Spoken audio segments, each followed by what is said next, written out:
Bonsoir à toutes et à tous, soyez les bienvenus dans mon cabinet, j'espère que vous allez toutes et tous très très bien. Moi je suis plutôt bien installé et j'ai un invité d'exception ce soir puisqu'il s'agit d'AlphaCast. Bonsoir. Alpha, comment vas-tu? Bah écoute, ça va très bien. Je Ça va suis très bien. apaisé. Ah. Je vois des lumières déjà. Je vois la lumière au bout du tunnel déjà. Non, ça va très très bien. T'es bien installé? Je suis bien installé, le canapé est confortable. Ah, Malgré ce que tu m'as dit, franchement, ça va. bon, c'est le principal. Alors, on est ensemble pour un certain temps, Ouais. qui va être entre 1 et 3 heures a priori. J'espère déjà que ça te va. Et comment tu veux que je t'appelle pendant tout l'entretien? Est-ce que je t'appelle Alpha? Est-ce que je t'appelle Sébastien? Est-ce que je t'appelle Seb? Bah écoute, c'est comme tu le sens. Franchement, Ok. comme tu le sens. T'as pas de... Alors ça, c'est une question que je vais rajouter pour le coup. Est-ce que ça te dérange qu'on utilise ton prénom dans la vie pour des gens qui te connaissent pas très bien, par exemple? Pour des gens qui ne me connaissent pas très bien, Ouais. ben, en fait, si c'est des gens qui me connaissent via le stream, tu vois, qui me connaissent en tant qu'AlphaCast et que je ne connais ni d'Adam ni d'Ève et qui m'appellent Seb, oui, ça fait bizarre. Ok. Voilà. Mais si c'est des gens que j'estime, voilà, quand même, on se connaît, non, on peut clairement le prénom, il n'y a aucun souci. C'est une petite question à part comme ça. Mhm. Alors, j'aimerais bien que tu me dises comment tu te sens en ce moment, sur les dernières semaines, le mood un peu général. Est-ce que c'est plutôt positif ou pas à la fin de l'été, tout ça? J'ai envie que tu me fasses un petit topo de ça, s'il te plaît. Ah, voilà, ça commence déjà. Là, je suis en mode, ok. Comment je me sens là en ce moment? En fait, j'ai un peu le sentiment d'enchaîner des périodes où je me dis, ok, ce mois-ci va être sport et très pas sport dans le sens sport. Ça va être costaud, quoi, beaucoup de choses. Le mois d'après, ça ira. Et en fait, j'ai l'impression de dire ça chaque mois. Et du coup, j'ai un emploi du temps qui est assez énervé, mais qui est très stimulant. Du coup, c'est super, je m'éclate. Mais va peut-être falloir que je pense à prendre des vacances à un moment, à une vraie pause, parce que ouais, là, c'est assez stimulant. Mais je me suis jamais aussi bien senti de ma vie. Voilà. Donc je pense que c'est pas mal. À partir de là, Très bonne nouvelle. je pense que c'est pas trop mal. Et voilà quoi. Globalement, non, tout roule. Moi, je suis vraiment bien en ce moment. Et malgré des news, tu vois, qui peuvent être un peu inquiéter, quand tu es streamer, forcément, quand tu vois les nouveautés qui sont annoncées concernant le futur des revenus Twitch, etc., tu peux un peu t'inquiéter parce que forcément, on a des métiers qui sont un peu... je ne vais pas dire précaires. Dans ma situation, je ne considère pas que c'est réellement précaire, mais on ne sait pas vraiment de quoi, Instable. de quoi l'année prochaine sera faite. C'est un peu ça, voilà, je dirais. Donc forcément, tu te poses quand même des questions, mais malgré tout ça, je suis quand même assez confiant et je fais confiance à ma capacité à m'adapter. Donc, je reste optimiste et du coup, ça va, je suis bien. Très très bien. Qu'est-ce que tu attends de cette séance ensemble? Oh. J'attends que tu mettes en avant mes problèmes existentiels. Hein. Moi, j'attends. Non, qu'est-ce que j'attends de cette séance? Franchement, c'est dur à dire. En réalité, c'est une bonne question. Tu la poses à chaque fois, celle-là, j'imagine? Oui. Et à chaque fois, les gens galèrent à répondre ou pas? Non. Ah ouais? Ah, sérieux? Non, ça dépend. C'est beaucoup de feeling, de voir Franchement, comment ça va se passer, de pouvoir un peu se livrer. en fait, je suis curieux parce que je me suis jamais réellement prêté à un exercice comme ça. Je suis un peu stressé dans le sens où, moi, j'ai toujours été assez pudique vis-à-vis de ma relation avec le public, avec les viewers. Je ne rentre pas trop dans ma vie perso, privée, et dans ce que je ressens, tout ça. Donc, même si je m'ouvre plus depuis quand même bien 2 ans, et j'en parle plus, mais du coup, c'est un nouvel exercice. Et tu vois, si tu m'aurais dit il y a 3 ans que je faisais cette émission, je t'aurais dit quoi? Genre, ça aurait pas du tout été quelque chose que j'envisageais. Donc, je sors un peu de ma zone de confort. Donc, c'est un peu ce que j'attends avec cette émission aujourd'hui. Voilà. Alors c'est marrant parce que tu as employé le mot pudique. Et avant de prendre le live, je t'ai dit, il y a un truc que je pense de toi. Ah. Et moi, c'est ça, c'est la première émotion que tu renvoies pour moi, c'est que tu es quelqu'un de très presque intime. Tu vois, tu es assez réservé, tu as l'air d'être. Alors, c'est une perception que j'ai, peut-être qu'elle n'est pas très exacte, mais. Et je me demandais qu'est-ce qui amène quelqu'un qui a l'air, en tout cas, très pudique, très intime, très réservé, vers un métier comme ça qui est quand même vachement basé sur, je vais dire entre grands guillemets, mais le spectacle, la mise en avant de soi, en fait. Ouais, la mise en spectacle de sa personne. Qu'est-ce qui a motivé ça? Est-ce qu'on pourrait dire que tu es un genre d'introverti qui se force? Ou est-ce que c'est. Tu vois, c'est une vraie question que je me posais en pensant, Je pense, ouais. pensant à toi. C'est un peu bizarre. Non, mais je pense que le terme introverti qui se force, il est un peu vrai. Même si, je connais des vrais introvertis et je suis très loin de ça. Mais je pars d'un endroit où j'étais clairement beaucoup plus team introverti que extraverti, clairement. Mais c'est un truc que j'affronte depuis des années. Et le stream m'a aidé de ouf à faire face à ça. Et oui, je suis plus introverti que extraverti, clairement, dans la vraie vie. Même si forcément, en stream, c'est faussé, parce que tu te donnes en spectacle. Mais il y a ça, et puis il y a aussi mon éducation. Moi, j'ai des parents qui sont très, très pudiques.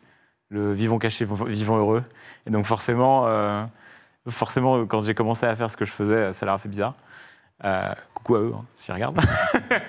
Ils vont voir cette émission, ils vont se dire « il en dit trop », certainement.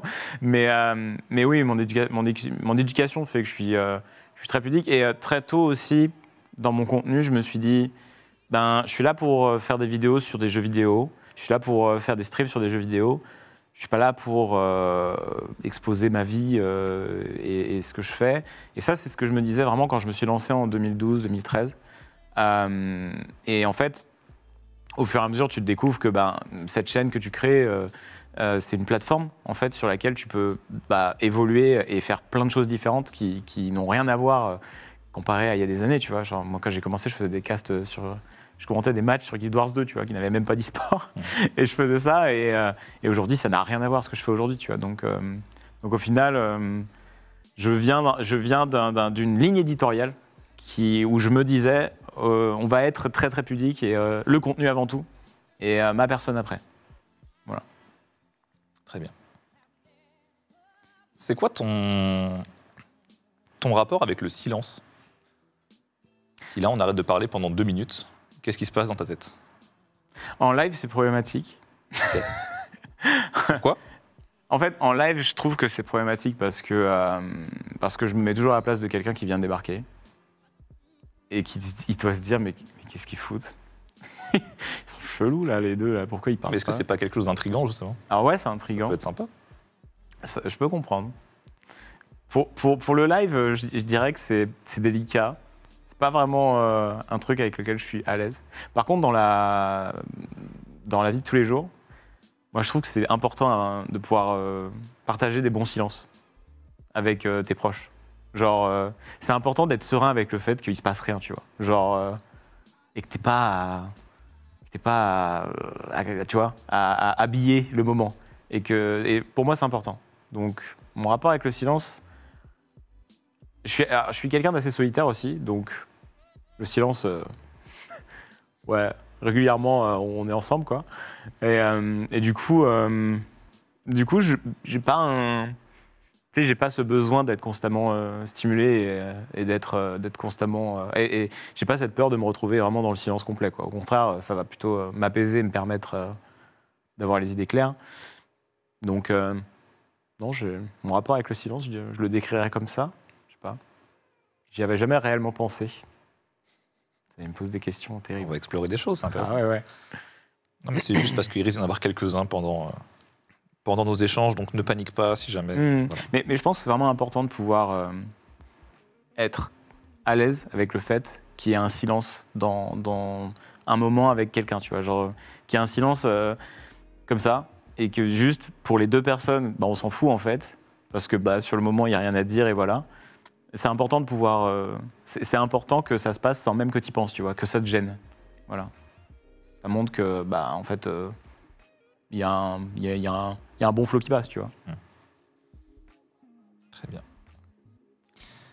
Alors, j'aimerais qu'on se prête à un exercice ensemble. Ok. Si tu le veux bien, j'aimerais que tu me racontes ta vie de ton plus lointain souvenir à un des plus récents, sachant que pendant ce récit qui va être, j'imagine, plutôt long, tu as le droit de prendre toutes les libertés. Tu peux faire des sauts dans le temps, tu peux arrêter un sujet net et passer à autre chose, tu peux te ficher complètement de respecter la chronologie, tu peux omettre des choses, tu peux mentir si tu le souhaites. Voilà, tu peux faire tout ce que tu veux. Ok. Quand tu veux. Alors hier, du coup, Ça peut commencer comme ça. Le mec a un accent complet. Alors là, le plus lointain souvenir, je t'avoue que j'y ai jamais songé. Quel est mon plus lointain souvenir? Moi, j'ai grandi dans une. J'ai grandi en région centre, dans un village qui n'était pas très très loin d'Orléans. Et dans une maison que mes parents ont rénovée. C'était une ferme, en fait, que mes parents ont entièrement rénovée. Et ils se sont donnés à fond et ils ont transformé ça en un endroit incroyable. Ouais, beaucoup d'animaux. J'ai un grand frère qui a 2 ans de plus que moi, qui s'appelle Nicolas. Bisous. Et en fait, très tôt, j'ai été vachement confronté à la nature, aux animaux, à être en contact avec plein d'animaux différents. Donc ça, c'était un truc qui était assez central. Très, très tôt, je dirais. Ensuite, quelque chose qui est arrivé très vite, c'est la musique. Parce que mon père est musicien. Mon frère aussi, du coup, s'est mis à la musique. Parce que mon père nous a beaucoup encouragés. Donc très tôt, en fait, c'était un peu ça. Mon enfance, c'était un peu partagé entre être dehors, se foutre des coups de bâton avec mon frère. Et d'ailleurs, il y a quelques dents qui ont payé ça quand j'étais très, très jeune. Et aussi la musique avec mon père qui jouait du clavier. Et moi, qui ai commencé par le clavier, mais qui a très vite bifurqué sur la batterie parce qu'apparemment, je tapais trop fort sur le clavier. Donc ça, mon enfance, globalement, elle s'est déroulée un peu de manière assez normale. Hein. J'ai pas une backstory de héros de shonen ou quoi, clairement. J'ai eu une enfance plutôt normale, vraiment avec des parents qui étaient adorables, un frère cool, vraiment c'était top.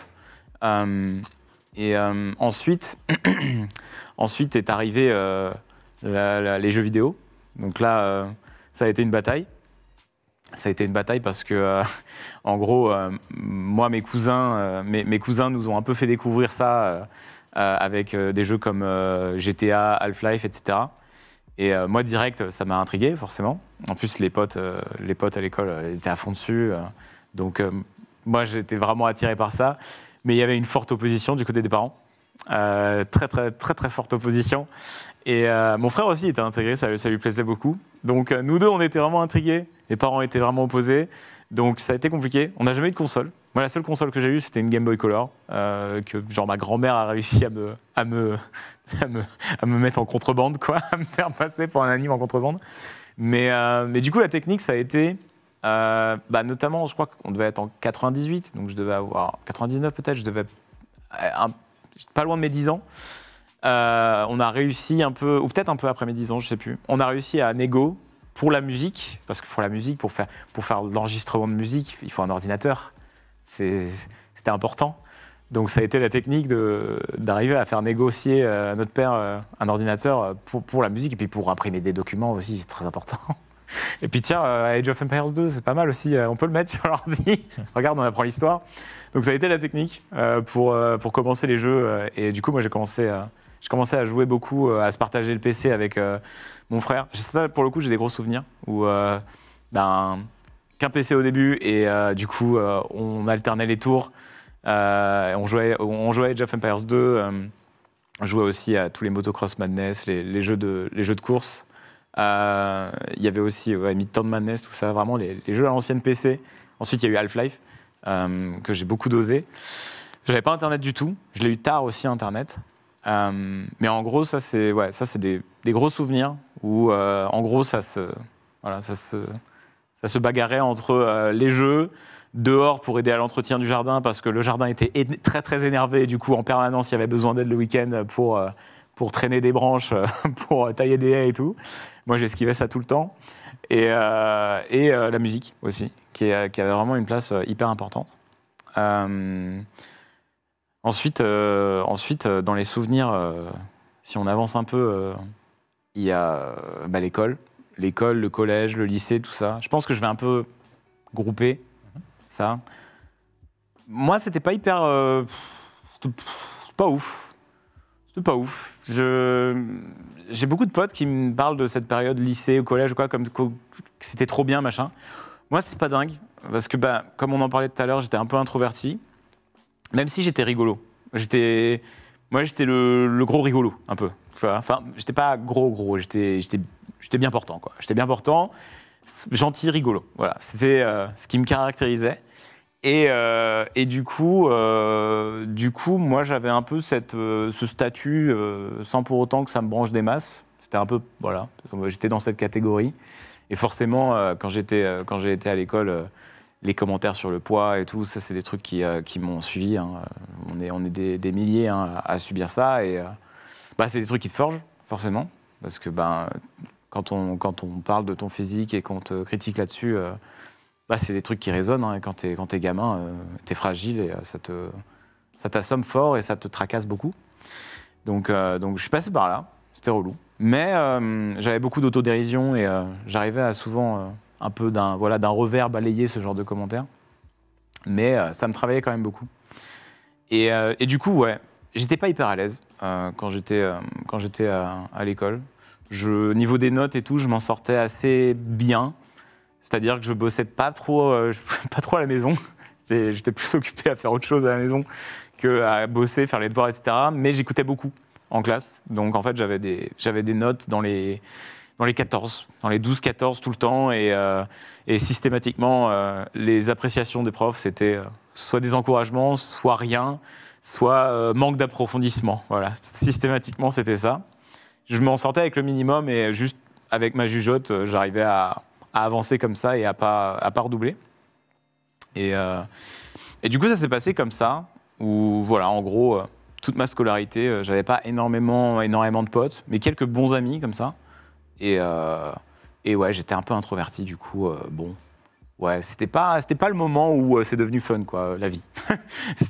On va dire que là, en fait, j'avais aussi une grosse peur, c'était de faire ce que je veux faire, de faire quelque chose qui me plaît, en fait. En fait, je ne saurais pas te redire le moment où j'y ai pensé, mais il y a un moment, j'ai fait une sorte de calcul, mais très bête, hein, où je voyais mon père rentrer du boulot, et je réalisais les heures qu'il faisait, tu vois.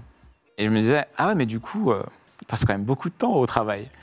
Et régulièrement, je l'entendais se plaindre de certains trucs de son travail et tout. Alors, il avait un travail qui lui plaisait, ça allait, mais je l'entendais régulièrement se plaindre. Et du coup, moi, ça a commencé à trotter dans ma tête, je me disais, et je voyais par contre des parents d'amis que j'avais au collège, lycée, qui eux détestaient leur travail et en parlaient, et mes amis m'en parlaient. Et moi, vraiment, c'est quelque chose qui m'a très très vite beaucoup préoccupé. Je me suis dit, mais attends, mais du coup, plus tard, il va falloir que je sache quoi faire. Et moi, là, je sais pas du tout vers quoi je vais m'orienter. Pas du tout. Et ça, c'est vraiment quelque chose qui m'a énormément stressé et qui m'a vraiment angoissé de ouf pendant tout mon lycée. C'était qu'est-ce que j'allais bien pouvoir faire, qu'est-ce qui me passionnait, quoi. Et à cet âge-là, c'est vraiment pas évident de savoir qu'est-ce qui te passionne. Il y en a certains, ils trouvent tôt, d'autres non, pas du tout. Moi, je trouvais pas, quoi. Je trouvais pas vraiment, mon frère non plus trouvait pas vraiment. On avait vraiment un doute là-dessus. Et je me suis un peu fait le serment de si je fais un métier, il faut vraiment que ce soit un truc que j'aime. Je veux pas me retrouver dans une branche, je veux pas faire un choix d'études qui me mènera dans une branche où ça me plaira pas, en fait. Et du coup, je savais pas quoi prendre. Je savais vraiment pas sur quoi me décider. Et ça, c'est un truc qui me rongeait de ouf. C'était vraiment hyper stressant. Et du coup, le moment charnière, l'étape charnière un peu, ça a été le bac. Alors, j'ai fait un bac ES. Parce que, évidemment, au début, on conseille de faire un bac S parce que ça ouvre plus de portes, hein, c'est ce qui était dit, etc. J'avais fait d'ailleurs allemand LV1 pour ça, parce que ça ouvre plus de portes. Hein. Bon, au final, j'étais le pire élève en allemand de ma classe. Et je suis le seul qui a vécu en Allemagne après, d'ailleurs, c'est ça qui était marrant. Mais bon, ça, c'est une autre histoire. Mais en gros, j'ai fait un bac ES. Et après ce bac ES, bah, quoi faire? Et du coup, je suis parti en licence, éco-gestion à la fac. Pire idée. Parce que pour un élève qui n'est pas hyper travailleur chez lui, qui n'est pas hyper motivé, la fac, c'est genre le meilleur endroit pour être en échec scolaire, quoi. Parce que la fac, il faut vraiment beaucoup, beaucoup bosser de ton côté et être autonome, ce qui n'était pas du tout mon cas sur le travail. Donc, en gros, j'ai un petit peu perdu mon temps, quoi, pendant 3 ans avec la fac, où je savais pas ce qui me plaisait, ce que je voulais faire, etc. Par contre, les jeux vidéo, je kiffais ça. Voilà, ça c'est clair. Je jouais beaucoup à la fac. Je jouais beaucoup à StarCraft 2. J'ai joué beaucoup à Battlefield avant aussi. Enfin, c'est des jeux auxquels j'ai vraiment énormément joué. Et en gros, à un moment, au bout de 3 ans, il y a eu la discussion avec le padré en mode bon, qu'est-ce que tu fous là? Parce que là, tu vas nulle part en fait. Et du coup, là, j'ai réalisé il faut que je me réoriente. Donc là, tu te dis, ok, mais qu'est-ce que je vais bien pouvoir faire? Il n'y a pas un métier qui me branche vraiment, ou alors ceux qui me branchent, il faut des prérequis incroyables, ou alors il faut être super bon en maths et tout. Et du coup, moi, c'était pas mon cas. Enfin bref, c'était très compliqué de trouver un truc qui me plaisait vraiment. Et du coup, on a observé 2 trucs. C'est que j'aimais bien expliquer des choses. Donc, faire découvrir des choses, expliquer des choses. J'avais une bonne tchatch. J'aimais bien l'histoire. Du coup, parti en BTS tourisme pour être guide conférencier. Et ça, c'est un truc qui pouvait me brancher. En plus, c'est un domaine que mon père connaissait un petit peu via son travail, où voilà, il pouvait éventuellement me filer un coup de main pour 2-3 contacts. Du coup, je me suis dit, allez, allons-y, essayons ça. Et pendant ce cursus qui m'a beaucoup plu, où j'ai appris l'histoire de l'art, j'ai appris à faire des visites, etc. Je suis passé au Louvre pour faire des visites, c'était vraiment super intéressant. Appris plein de choses d'un point de vue histoire, mais aussi d'un point de vue artistique. C'était vraiment super.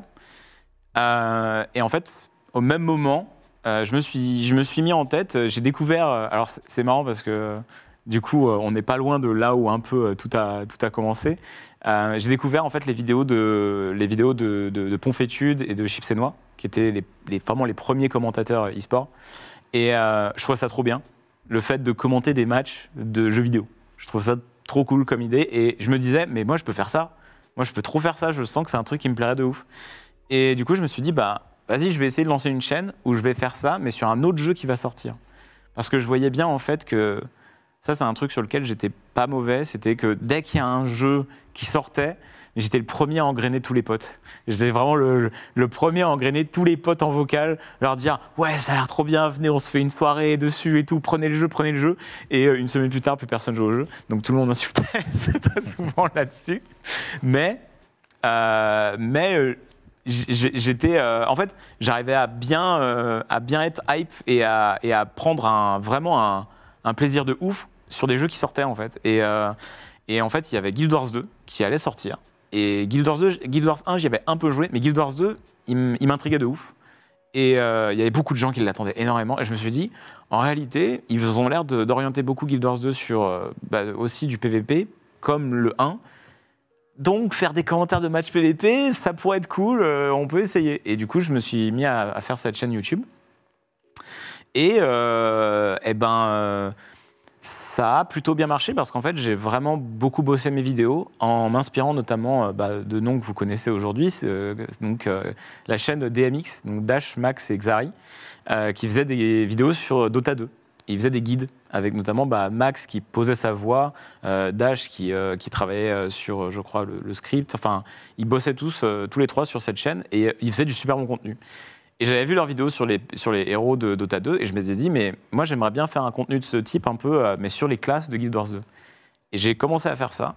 Et en fait, pour un peu, au cas où, demander un avis, j'ai envoyé un message à la page Facebook de leur chaîne YouTube et Dash m'a répondu. On ne se connaissait pas du tout. Mais ouais, c'était il y a 10 ans. Dash, il me répond avec un pavé, mais t'hallucines. Tu vois le pavé aujourd'hui, tu te dis, mais what? Avec un feedback complet sur ma grosse vidéo, quoi. En mode, ça va pas, tu devrais faire ça différemment et tout. Et de là, on est rentré en contact, on est resté en contact. Et ils m'ont permis d'avoir des contacts avec le milieu aussi, notamment via Eclipsia à l'époque, et ensuite via OGaming. Et ce chemin faisant, en fait, mon projet de chaîne YouTube, il a grossi parce que mes vidéos marchaient plutôt bien. Et en plus de ça, je mettais un pied dans le live avec l'e-sport notamment, en me rapprochant de toute la première génération d'acteurs e-sport, notamment côté commentateur, avec OGaming, tout ça. Et du coup, ça, en fait, ça a un peu pris le pas, parce que j'ai fait ma formation BTS Tourisme, et en même temps, en fait, pendant ma 2e année de tourisme, il y a ça qui montait, quoi. Et je me disais, OK, le tourisme, c'est cool, mais bon, c'est très saisonnier, le problème. C'est ce qu'on nous disait quand je faisais cette formation, c'est que c'est très saisonnier. Quand tu es guide, en hiver, c'est pas évident. Et du coup, je voyais mal un avenir professionnel là-dedans. Et je me disais, OK, franchement, je sens qu'il y a peut-être un coup à jouer côté plus jeux vidéo, e-sport. Pas forcément ma chaîne YouTube qui me rapporte assez pour vivre, mais travailler pour une boîte dans le jeu vidéo, dans l'e-sport. Du coup, je me suis dit, allons voir si je peux bifurquer comme ça. Du coup, après avoir validé mon BTS, j'ai fait une licence pro en métier du web. J'ai réussi à faire la passerelle, me demande pas comment. Mais je pense que dans le dossier, ma chaîne YouTube a dû aider. Et j'ai validé cette licence pro. Et derrière ça, j'ai eu la chance de pouvoir travailler chez ESL, qui était donc... alors, je ne sais pas si c'est encore le cas, le plus gros organisateur de tournois e-sport. C'est peut-être plus le cas aujourd'hui, je ne sais pas. Mais ça reste une référence. C'est une référence, en tout cas, e-sport. Et à l'époque, c'était vraiment un truc énorme. Et en fait, j'ai rencontré Yob, qui bosse chez Twitch. Et en fait, Yob, direct, on a eu un très bon contact. Et il m'a dit, mais si tu veux, je peux proposer ton nom à mon boss à Cologne pour bosser chez ESL. Parce que Yob bossait chez ESL aussi à l'époque. Et il a défendu de ouf ma cause. Alors que, genre, rien ne l'obligeait. Hein, mais il a défendu de ouf ma cause. Et au final, j'ai été recruté là-bas. Et je suis allé vivre à Cologne. Donc là, on est en 2015.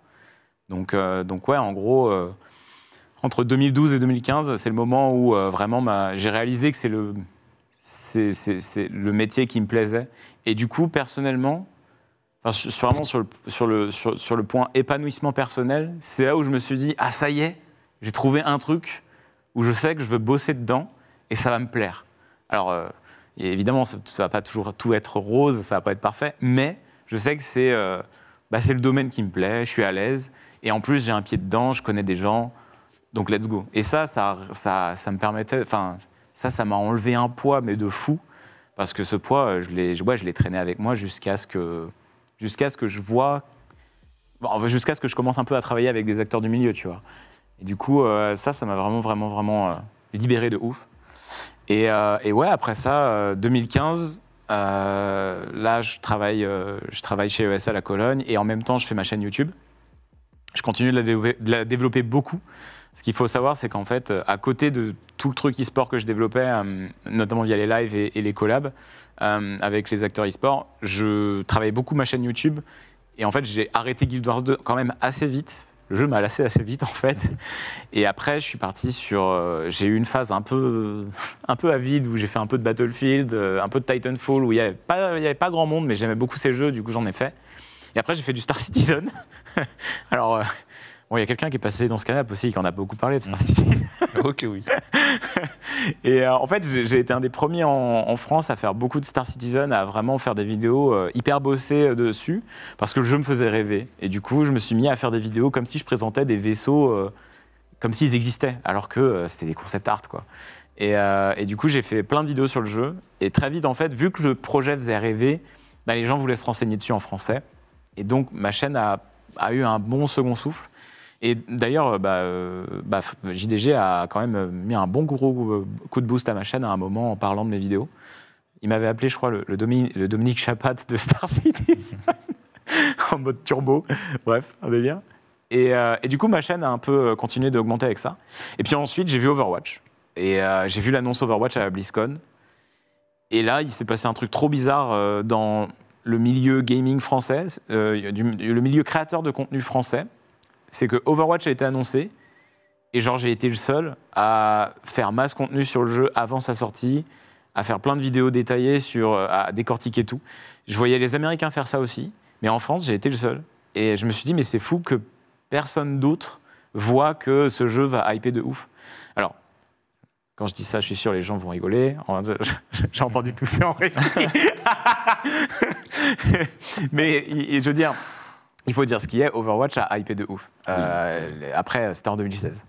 Mais le jeu a quand même été énormément joué. Il y a eu des stats, il y a eu des audiences Twitch de ouf quand même à certains moments du jeu.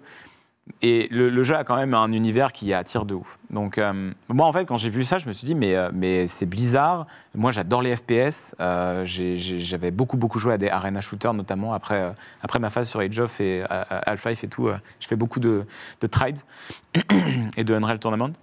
Et du coup j'étais là, ok, j'adore les arena shooters. C'est Blizzard et Blizzard ils font toujours des bangers. On était en 2016. Hein. Les temps ont changé. On était en 2016.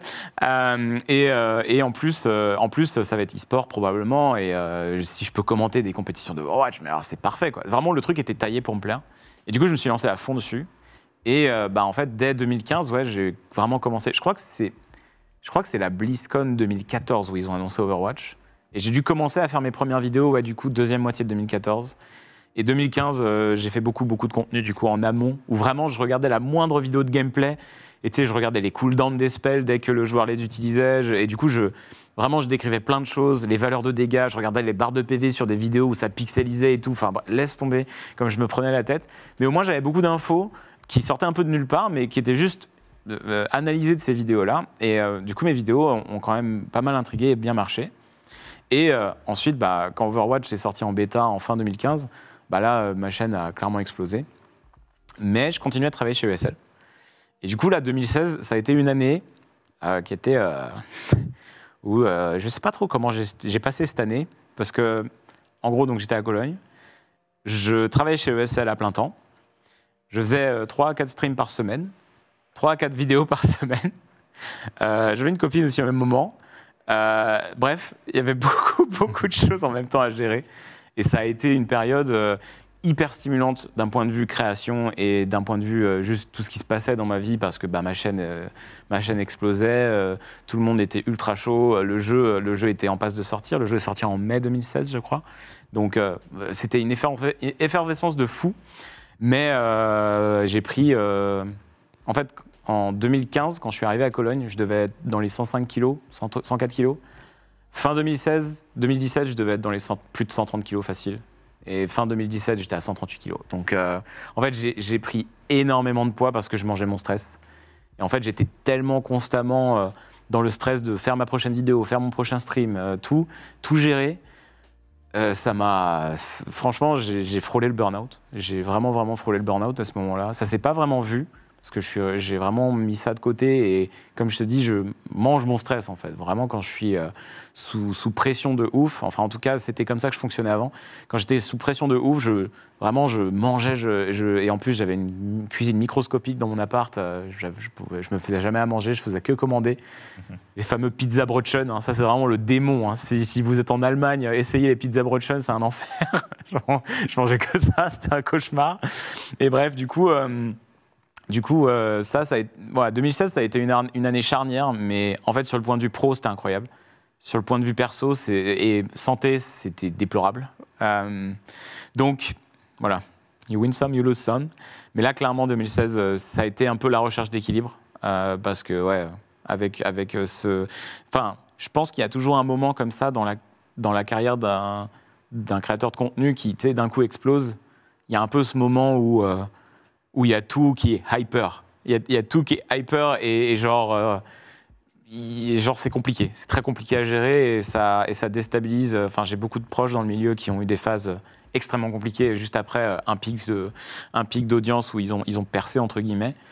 Et ouais, moi, je l'ai eu en 2016, mais surtout qu'en plus, il y a eu la Coupe du Monde d'Overwatch organisée où en fait je me suis retrouvé à jouer, à être capitaine de l'équipe de France alors que j'avais un bon niveau mais j'avais pas un niveau de joueur pro et du coup beaucoup de critiques de la scène pro française beaucoup de pression, où je me suis dit, OK, il faut que je perf, il faut que je m'entraîne. Et là, ouais, je pense que rien que sur la phase qui a précédé l'arrivée à la BlizzCon, où on a joué sur scène à la BlizzCon, là, il y a eu beaucoup de pizza brochen, là. Ça a été très compliqué. Et puis ma famille était inquiète quand même, parce qu'ils me voyaient enfler et tout. Alors, ils étaient contents pour moi sur le plan professionnel. Au début, forcément, mes parents, ils voyaient ça en se disant... Quand je faisais du Guild Wars 2 dans ma chambre, ils disaient ouais, encore sur ton ordi, hein, bon... Puis au début, ils voyaient des petits 70 balles qui arrivaient comme ça par mois, et ils se disaient ah, tiens, c'est marrant, ça rapporte des sous. Mais j'ai la chance d'avoir des parents qui sont hyper ouverts d'esprit sur ça. Et en fait, mon père lui-même, c'est un musicien qui n'a pas fait de la musique son métier, mais qui, je pense, aurait rêvé de faire de la musique son métier. Et je pense quand il a vu ma passion pour la création de contenu autour du jeu vidéo, il s'est peut-être un peu revu, tu vois. Et il s'est peut-être dit, bon, s'il y a moyen, ça lui fera... Enfin, je comprends. Il a dû se dire, je comprends ce qu'il ressent. Donc j'ai eu de la chance parce qu'il a été hyper tolérant, hyper patient. Donc là-dessus, encore merci. Hein. Merci papa, merci maman, vraiment. Parce que, je veux dire, on parle souvent de... Enfin, quand on y arrive et tout dans ce milieu, machin, on parle souvent de travail, de chance, tout ça, mais moi, je pense que c'est surtout un contexte aussi qui te permet d'y arriver, quoi. Et avec des parents moins compréhensifs, ça aurait été plus compliqué, clairement. Mais ensuite, où est-ce que j'en étais ? Ouais, oui, 2016 du coup, année complexe, mais année hyper ouf en termes de progression. 2017, ça a été, on continue sur la même lancée, on multiplie les rencontres, le milieu se développe de ouf. 2017 aussi, c'était fou, mais là, 2017, je suis passé en mi-temps chez ESL. Je pouvais déjà vivre de ma chaîne en 2016, mais j'ai vraiment pris le temps d'être sûr de ne pas faire la transition sur le plein temps trop tôt, parce que je trouvais ça horrible, les gens qui se retrouvaient dans une situation où ils se retrouvent full-time streamers, sauf qu'ils font à peine assez pour payer leur loyer, et je trouve que c'est abominable comme situation. Il faut vraiment éviter d'être dans ce genre d'impasse, quoi. J'appelle ça un peu une impasse, parce que tu es un peu bloqué dans le fait de devoir stream en permanence, et du coup de presque pas avoir de vie, et donc du coup d'être encore moins bien dans ta tête, et donc d'être un moins bon streamer, parce que moins tu es bien dans ta tête, et moins ton contenu, il en émane des choses positives. En tout cas, c'est ce que je pense. C'est ce que je pense il se passerait pour moi si j'étais dans cette situation. Et du coup, j'ai vraiment pris mon temps. Et donc, 2017, mi-temps. Et à la fin de 2017, je me suis dit, bon, allez, maintenant, on y va à plein temps. Ça se passe bien. Allons-y. Et du coup, je suis rentré en France. Et 2018, ouais, je suis arrivé à Montpellier. Et ouais, Montpellier, parce que je voulais être au bord de la mer. En fait, à la base, je voulais juste me mettre au windsurf. Je voulais juste faire ça. C'était pas pour rejoindre Zerator ou quoi. Hein. Beaucoup de gens pensent ça, mais non. Je voulais juste me mettre au windsurf et être pas trop loin de Paris, parce qu'à l'époque, je commentais encore l'Overwatch League. Et ça se faisait sur Paris. Et du coup, forcément, il fallait que je puisse faire facilement le trajet. Donc, je voulais être au bord de la mer et facilement accessible à Paris. Donc ça s'est décidé comme ça. Et en plus, j'avais des cousins qui étaient sur Montpellier. Donc, j'ai déménagé là. Et en plus, il y avait des copains, donc, voilà, dont Zera. Donc c'est pour ça que j'ai choisi Montpellier. Et voilà, depuis, le contenu a évolué. Ma passion pour Overwatch, elle a eu sa vie, quoi. Là, elle s'est clairement calmée, quoi. J'ai évolué en tant que créateur, et plus les mêmes choses me font autant vibrer. Et puis j'ai un peu l'impression d'avoir tout fait sur Overwatch déjà, donc voilà, le jeu me rend plus vraiment heureux quand j'en fais en stream, alors qu'avant c'était le cas. Et du coup, j'ai vraiment eu un bon virage quand... alors c'est marrant, mais en gros, quand il y a la série The Witcher qui est sortie, en fait, il y a eu une énorme... Un petit peu comme pour Edge Runners, là, qui vient de sortir, où la série en lien avec le jeu sort, et les gens rejouent au jeu de ouf. Genre là, en ce moment, tout le monde joue à Cyberpunk, qui a dépassé d'ailleurs, je crois, le pic de joueurs all-time de Witcher 3. Et là, pareil, pour Witcher 3, du coup, avec la série Witcher. Et en fait, moi, j'avais jamais fini Witcher 3. Et c'est un jeu qui est incroyable. Et en fait, j'avais jamais pris le temps parce que ma save avait été corrompue. Et je me suis dit, j'attaque l'année 2020. Je crois que c'était 2020 ou 2019. Non, 2020, je crois. 2020. Et je me dis, j'attaque l'année 2020. Je fais pas d'Overwatch. Et je fais tout The Witcher 3. Et en fait, vu qu'il y avait plein de gens curieux de découvrir Witcher 3, grâce à la série, il y a plein de gens qui ont découvert ma chaîne grâce à ce let's play. Et ça m'a vraiment permis d'enchaîner avec du full multigaming. Et là, j'ai un peu redécouvert mon métier. Parce que, en fait, jusque-là, je vivais vraiment ma vie de stream et mes plannings de stream en me disant non, mais il faut quand même que je fasse 2 ou 3 fois du Overwatch dans la semaine. Voilà, pour qu'il y ait un rappel. Et là, en fait, à partir de 2020, je me suis dit non, mais en fait, fais ce qui te plaît et fais des jeux qui, avant tout, te font kiffer et ça suivra. Et en fait, ça a suivi. Et à partir de là, j'ai un peu redécouvert mon métier. Et voilà. Hein. Et clairement, l'épanouissement, il a suivi avec ça. Et puis, fast forward jusqu'à cette année. Cette année, j'ai un peu le sentiment encore d'avoir redécouvert mon métier en faisant des émissions de stream IRL, où là, on sort carrément du gaming, où là, clairement, sky is the limit, quoi. Tu peux faire ce que tu veux. Et ça, c'est ouf. Et c'est un régal, quoi. Et donc, voilà. Et puis, il y a eu aussi la grosse transformation physique qui était le plus gros problème de ma vie, littéralement. Vraiment la plus grosse épine que j'avais dans mon pied, que j'ai décidé d'enlever de manière assez énervée, quoi. donc ça a été... cette année, elle a été... l'année dernière et cette année ont été assez ouf, ouais, là-dessus.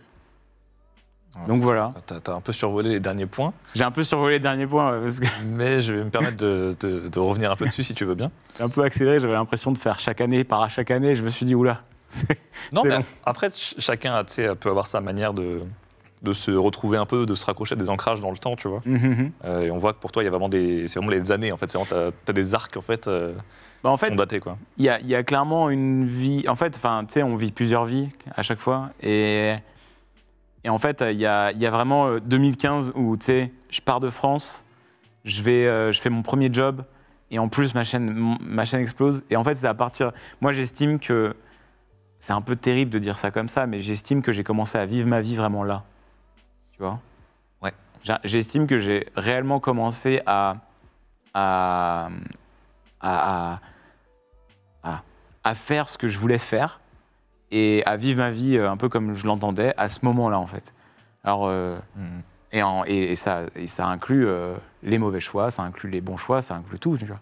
Mais moi, et du coup, c'est pour ça que je passe plus de temps à partir de là, parce qu'en fait, ce qu'il y a avant, c'était beaucoup de recherche, d'indécision et d'angoisse sur qu'est-ce que je vais bien faire, quoi. Qu'est-ce que je vais bien pouvoir faire. Et du coup, c'est un peu plus flou. C'est un peu plus flou ces époques-là avant. Et après, il y a des bons souvenirs. Hein. Je dis pas que c'était pas la souffrance non plus, mais c'était plus un côté... je suis dans le système et il faut que j'arrive à trouver une case dans le système. J'avais un peu ce sentiment-là. Il fallait que je me trouve une petite case dans le système et je savais pas trop quelle case choisir parce que si t'es dans la case qui te plaît pas, tu fais comment, quoi. Donc voilà, parce que j'avais vraiment cette peur panique de pas faire ce que j'aime. C'est un peu un luxe quand même d'avoir réussi à trouver un chemin comme ça dans la jungle. Chance de fou. Alors là, j'ai vraiment énorme chance d'avoir trouvé, de faire ce que...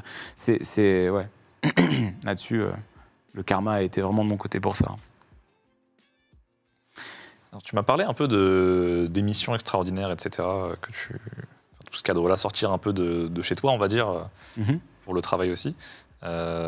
Qu'est-ce qui t'a motivé comme ça à te dire, tiens, j'ai envie de faire des choses qui sont à plus grande échelle, parce que c'est pas forcément ça que je veux dire, mais un peu inhabituel. Est-ce que c'est aussi que tu découvres aussi un nouveau métier en faisant ça, quelque part ? Qu'est-ce qui t'a... Je sais pas, est-ce que tu as eu un déclic de voir peut-être d'autres gens faire, des idées que tu as reçues en fait, je pense que réaliser que je pouvais faire autre chose que du Overwatch et faire d'autres jeux et que ça continuerait de plaire, ça m'a fait réaliser que ma chaîne YouTube, c'est pas une chaîne YouTube Overwatch, c'est une chaîne YouTube où je propose les choses qui me passionnent. En l'occurrence, les jeux vidéo, le multigaming, tout ça. Et en fait, j'ai réalisé ensuite que je pouvais faire des émissions de JDR. Et là, c'est pas du jeu vidéo, c'est du jeu, c'est presque du jeu vidéo. C'est un peu comme si c'était... Enfin, tu vois, on est sur un jeu quand même. Mais j'ai vu qu'on pouvait faire des productions trop cool, des streams trop cool, sans toucher à une console ou un PC, vraiment. Enfin, du côté des joueurs, hein, parce qu'en régie, forcément, c'est compliqué s'ils n'en ont pas. Mais, et du coup, je me suis dit, ah, mais ok, donc là, en fait, je peux m'épanouir dans un contenu qui n'est pas jeu vidéo, et je me rends compte que ça me plaît de ouf, et c'est trop bien. Donc, Table Quest, moi, ça m'a permis de réaliser que je pouvais faire du contenu qui n'était pas nécessairement que purement jeu vidéo. Et ensuite, j'ai toujours beaucoup aimé découvrir d'autres pays et voyager. Je suis très curieux de base et pour moi, les richesses, la richesse que tu as, c'est les expériences, toujours. Et voyager, à chaque fois, c'est une expérience de fou, quoi. Quand tu reviens, tu t'es tellement enrichi, quoi, juste en découvrant le monde. Et je me suis dit, en allant en Corée, j'ai un viewer là-bas qui habitait là-bas et il m'a dit mais si tu veux moi je peux te faire un peu visiter Séoul et tout et je dis mais j'avoue trop bien et en fait il m'a vraiment fait découvrir la ville avec un regard d'expat et sur le coup j'ai vraiment trop apprécié et après je me suis dit mais en réalité ouais du stream IRL où tu te balades autour du monde pour découvrir un peu la vie de gens expatriés qui partaient du même point de départ que toi, bah, c'est un truc qui aurait vraiment sa place dans ce que j'ai envie de partager. Et j'ai eu un peu envie de sortir de ma zone de confort aussi, parce que, en fait, il y a ce côté où streamer dans ton studio, alors dans ta chambre, non, c'est pas ta chambre, où tu commences, c'est ta chambre, mais bon, j'espère que pour la plupart des streamers qui en vivent aujourd'hui, c'est plus leur chambre, mais en gros, streamer comme ça dans ton petit studio, un let's play de jeux vidéo, bon, c'est sympa, c'est cool, hein, et on passe un bon moment, et c'est un contenu qui est cool. Mais en fait, il y a tellement plus de choses possibles, quoi. Il y a tellement d'autres choses possibles. Et en fait, j'avais envie de me challenge, de me dire, OK, soyons fous et essayons quelque chose qui va vraiment changer et un petit peu me permettre de me challenge et de me tester, quoi. Vraiment, j'ai voulu me tester. C'est comme ça que je l'ai vu, en fait. En gros. Et alors, du coup, l'autre point que tu as un peu survolé tout à l'heure, c'est la transformation physique. Ouais. La fameuse. Comment ça se passe? Comment ça se passe? Et ça a l'air de demander une rigueur à toute épreuve. Comment tu as organisé ça? À quel moment tu t'es dit, tiens, je peux incorporer ça dans ma vie, c'est bon, c'est peut-être le bon moment. Tu te sentais peut-être aussi apte à ça, et c'était peut-être moins le cas avant, ou peut-être que tu ne te rendais pas forcément compte de ce que ça impliquait. Ma question est très fouillie, mais non, je pense que tu vois un peu les bien points sûr. où je veux... La transfo physique, c'est un sujet qui est tellement compliqué parce que, en fait, techniquement, le problème, c'est le cerveau à chaque fois. Hein, c'est pour faire décider au cerveau. Moi, en fait, toute ma vie, mes parents m'ont dit fais des efforts. Ils m'ont emmené voir des diététiciens, mais jamais ça a marché. Genre, à chaque fois, je me disais oui, c'est vrai, il faudrait que je perde. Voilà, ma réponse à chaque fois, c'est oui, c'est vrai, il faudrait que je perde. Et je faisais un petit effort par-ci, par-là, sur un repas ou deux, mais il y avait toujours la faim. Enfin, c'était pas vraiment la faim, c'est plus. Moi, mon problème, c'est plus de manger quand je m'ennuie, tu vois, ou que je regarde un truc. Ça, c'est vraiment le pire truc, ça. Quand comme ça, t'es chez toi, tu chill et tu te dis, oh, je vais me mater une série, et, tiens, je vais me prendre un petit truc à côté, et hop, et en fait, tu t'en rends pas compte, mais tu consommes des quantités de calories débiles, dont t'as pas besoin en plus, parce que tu ne bouges pas, donc vraiment, c'est infernal.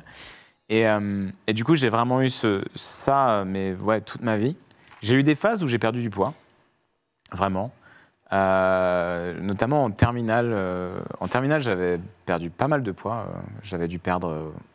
Je pense qu'en terminale, donc j'ai commencé l'année terminale je devais être dans les 125, 130, et je suis tombé à 100. J'ai perdu beaucoup mais en un an. Parce qu'une fille me plaisait. En gros, c'était vraiment juste ça. C'est vraiment juste ça. Et ouais, je me suis mis en mode Terminator. Et c'est souvent ça. Vraiment, les motivations, c'est souvent ça. Et malheureusement, ça n'a pas marché. Mais en gros, c'était ça. Ça avait été une première grosse perte de poids, mais qui n'était pas du tout contrôlée. Je mangeais de la soupe le soir. Vraiment, j'étais à un déficit calorique qui n'avait aucun sens. Hein, vraiment. Et je ne sais pas comment j'ai fait pour tenir l'année comme ça. Mais bon, j'avais fait ça. Ensuite, j'avais retenté un autre régime. En fait, j'ai vraiment tenté par phase des trucs comme ça. C'était pas toujours les mêmes raisons qui motivaient le régime. Juste des fois, gros coup de ras-le-bol et vas-y, je me motive et j'arrivais à la tenir. Mais rien qu'en commençant en fait ces phases de motive, je savais que ça allait être dur. En fait, dans ma tête, je me disais, ok, c'est bon, t'as la motive, let's go.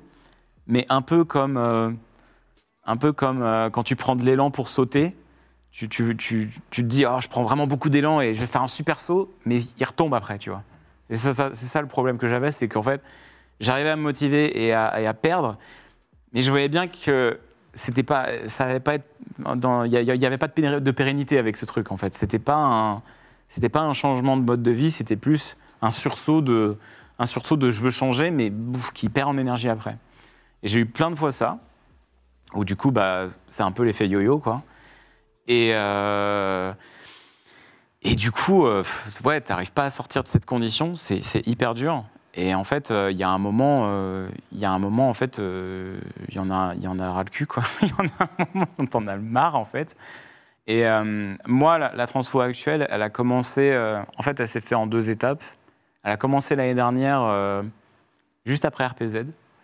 En fait, quand je suis arrivé déjà à Montpellier, en fait, quand je suis revenu d'Allemagne, à Montpellier, en gros, en décembre 2017, je pesais 138 kilos. J'étais vraiment au pire de ma shape ever. Et quand je suis arrivé à Montpellier, pendant quelques mois, bon, je me suis pas trop repris en main parce que voilà, je prenais mes marques, etc. Et ensuite, il y a Leclerc qui est venu me voir. Il est venu passer un week-end sur Montpellier. Et on allait faire de la planche à voile. Et genre, c'était la première fois que j'y allais, moi, du coup. Moi, je voulais y commencer. Et je me disais, bah vas-y, let's go, je vais en faire. Enfin, j'en avais fait déjà avant en stage. Et je savais que ça me plaisait. Mais j'avais pris énormément de poids depuis que j'en avais fait. Et là, je me dis, vas-y, let's go, on va faire de la planche. On y va. Et là, pendant 1 heure, je galère comme jamais à me mettre sur ma planche, en fait. À juste avancer, en fait. Et en fait, j'ai tellement été dans une détresse physique à vraiment, mais pas être foutu de me tenir sur ma planche, quoi. Alors que Locke, on l'a retrouvé de l'autre côté du lac, il n'arrivait pas à tourner, du coup, ils ont dû aller le chercher avec un bateau. Mais moi, juste, j'y arrivais pas. Et en fait, ça m'a tellement mis au fond mentalement de galérer avec moi-même que je me suis dit, ok, c'est pas possible. Je peux pas, là, il faut vraiment que je perde tout ce que j'ai pris, c'est pas possible.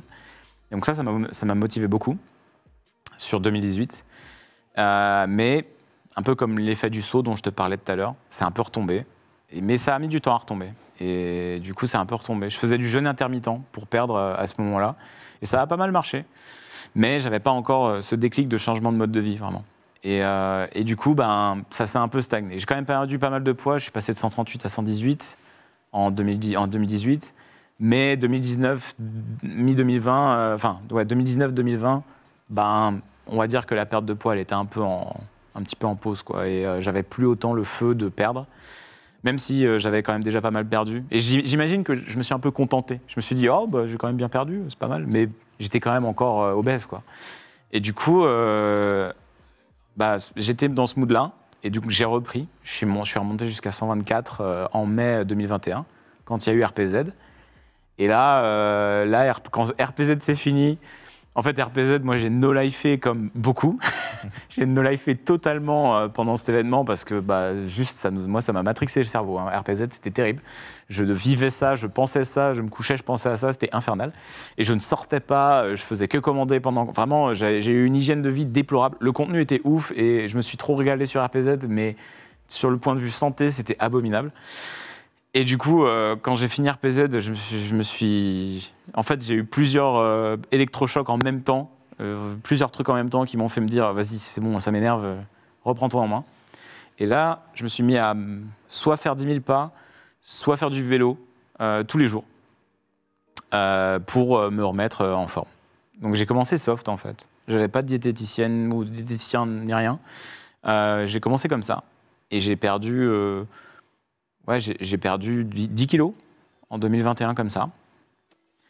Et ensuite, en janvier 2022, on va dire que j'ai eu des soucis perso qui n'étaient pas évidents. Et en gros, je vais pas rentrer en détail, mais en gros, j'ai perdu quelqu'un avec qui j'étais très proche. Et ça m'a énormément atteint. Et en fait, ça m'a tellement Enfin, j'étais tellement pas bien mentalement, il me fallait un truc pour m'anesthésier. Il me fallait un truc pour un peu penser à autre chose. Et du coup, Poca m'a fait découvrir la boxe. Il m'a amené à la salle de boxe où maintenant je vais tout le temps. Et avec donc le coach Sacha. Et en janvier, du coup, j'ai découvert la boxe et c'était incroyable parce qu'en fait, j'avais pas du tout d'a priori nécessairement positif. Moi, la boxe, je me disais, c'était potentiellement un truc de bourrin où les gens n'étaient pas forcément très sympathiques et tout. Moi, j'avais un peu une vision erronée où dans quelques dojos de judo notamment, on te fait un peu comprendre que les sports, boxe et tout, ils sont plus bourrins, alors que les arts martiaux un peu japonais, ils sont plus respect et tout. Et c'est clairement un truc qui n'est pas du tout vrai. Et du coup, moi, ça m'a complètement explosé mes préjugés. Parce qu'en fait, les gens sont adorables à la salle où je vais, en tout cas. Et très bienveillants. Et pas être dans la moquerie ou quoi, pas du tout, juste hyper bienveillant. Et le fait d'y aller avec Poca, qui lui avait beaucoup d'expérience en boxe et voulait perdre beaucoup de poids aussi, en fait, ça m'a motivé de ouf. Et en fait, ça m'a aidé à aller beaucoup mieux mentalement. Et je me suis dit, en fait, mon coach avait une diététicienne qui l'aidait pour le cutting quand il prépare des combats. Parce qu'il est combattant MMA, mon coach de boxe. Et dès qu'il a un combat, en fait, il fait ce qu'on appelle du cutting, où il perd du poids pour rentrer pile dans la catégorie de poids pour faire son combat. Et il avait une nutritionniste qui était hyper forte. Il me disait, essaye avec elle. Donc, Caro. Bonjour, Caro. Et du coup, je me suis mis à travailler avec elle en avril. Et là, en fait, ça a tout changé. Parce que, en fait, c'était plus... En fait, la perte de poids, entre guillemets, je ne l'ai plus vue vraiment comme une perte de poids. Elle m'a fait un rééquilibrage alimentaire où, en fait, elle m'a juste expliqué les choses. Elle m'a dit, tu peux remplacer ça par ça. Ça, c'est un aliment qui est riche en graisse, en trucs comme ça. Ça, c'est riche en protéines. Ça, c'est riche en... Et en fait, maintenant que j'ai eu un peu... Elle m'a expliqué un peu les bases de... en fait, les macronutriments, tout ça. Et le nombre de calories qu'il faut et comment ça fonctionne, ton métabolisme basal, tout ça. Je me suis vraiment beaucoup renseigné là-dessus. Et elle, en fait, était très disponible pour m'expliquer tout ça. J'ai plus vu le régime comme il faut que je mange de la salade et du poulet tous les jours et ma vie, c'est de la merde. Et en fait, je ne l'ai plus vu du tout comme ça. Parce que, je faisais beaucoup de sport. Donc, je pouvais continuer à manger bien quand même. Même des fois, j'avais l'impression de trop manger, alors que non. J'étais quand même en dessous de mes dépenses. Et en plus de ça, elle m'a vraiment fait ça de manière cool parce qu'elle me faisait des menus qui étaient bons avec plein de choses hyper bonnes. Où de prime abord, tu ne dirais pas que c'est un menu diète, alors que si, c'est le cas parce que les doses sont bien faites. Et donc en fait, j'ai vu ça totalement différemment. Et en fait, la boxe m'a de plus en plus plu. Et la nutrition, c'est devenu... Alors qu'avant, c'était un peu mon ennemi, c'est devenu mon allié, où je me disais, là, du coup, si je veux mieux développer ma boxe, mieux développer ma musculature et tout, il faut que je mange plus comme ça, faut pas que je lésine sur les glucides si je veux de l'énergie pour l'entraînement de demain. Et en fait, j'ai complètement revu ma manière de mon rapport avec la nourriture. Et ça a tout changé, en fait, parce que maintenant, c'est devenu un mode de vie. Et donc, j'estime pas que c'est une rigueur qu'il faut. Maintenant, j'ai pas le sentiment que c'est dur, tu vois. J'ai pas le sentiment que c'est difficile, et juste, c'est comme ça, c'est mon mode de vie maintenant. Et en fait, j'aime bien en fait vivre ce truc comme ça. En fait, j'aime bien le fait que je vais au sport quasi tous les jours. J'aime bien progresser dans la boxe, apprendre plein de choses, apprendre des choses sur le corps, apprendre des choses dans la nutrition, dans la diététique. Et c'est vraiment devenu en fait une passion, quoi. Donc, quand on me dit waouh, ça a dû être dur. C'est dur dans les entraînements quand le coach il te pousse et que tu hurles parce qu'il te fait faire des abdos et qu'est-ce cauchemar ce truc, j'en peux plus là, il me fait faire ça en ce moment tout le temps et j'ai envie de mourir, mais c'est sûr sur le moment, mais à part ça, non, c'est pas dur en fait. Par contre, il faut du temps, ça c'est sûr, il faut de l'argent aussi parce que forcément le coaching ça se paye, il faut s'investir. Mais moi je suis parti du principe que la santé c'est le truc le plus important de ta vie, en fait. C'est ton corps, tu vois. Donc, il faut investir là-dedans, en fait. S'il y a un truc où tu peux investir dedans et tu vas pas le regretter, c'est ton corps, en fait. C'est ton bien-être et c'est ta santé. Donc, je me suis dit, allons-y. J'investis pour que je sois bien dans ma peau et que je sois en phase avec mon corps, en fait. Enfin. Donc voilà, en gros, mon mindset. sur le truc aujourd'hui, quoi. Ah, c'est bien de voir que tu l'as intégré naturellement, en fait. Ça n'a pas été une contrainte. Et je pense que c'est le goal. Si c'est une contrainte et que tu te dis, bon, bah, je vais en chier sur telle durée, mais après ça va aller, ça marche pas, en fait.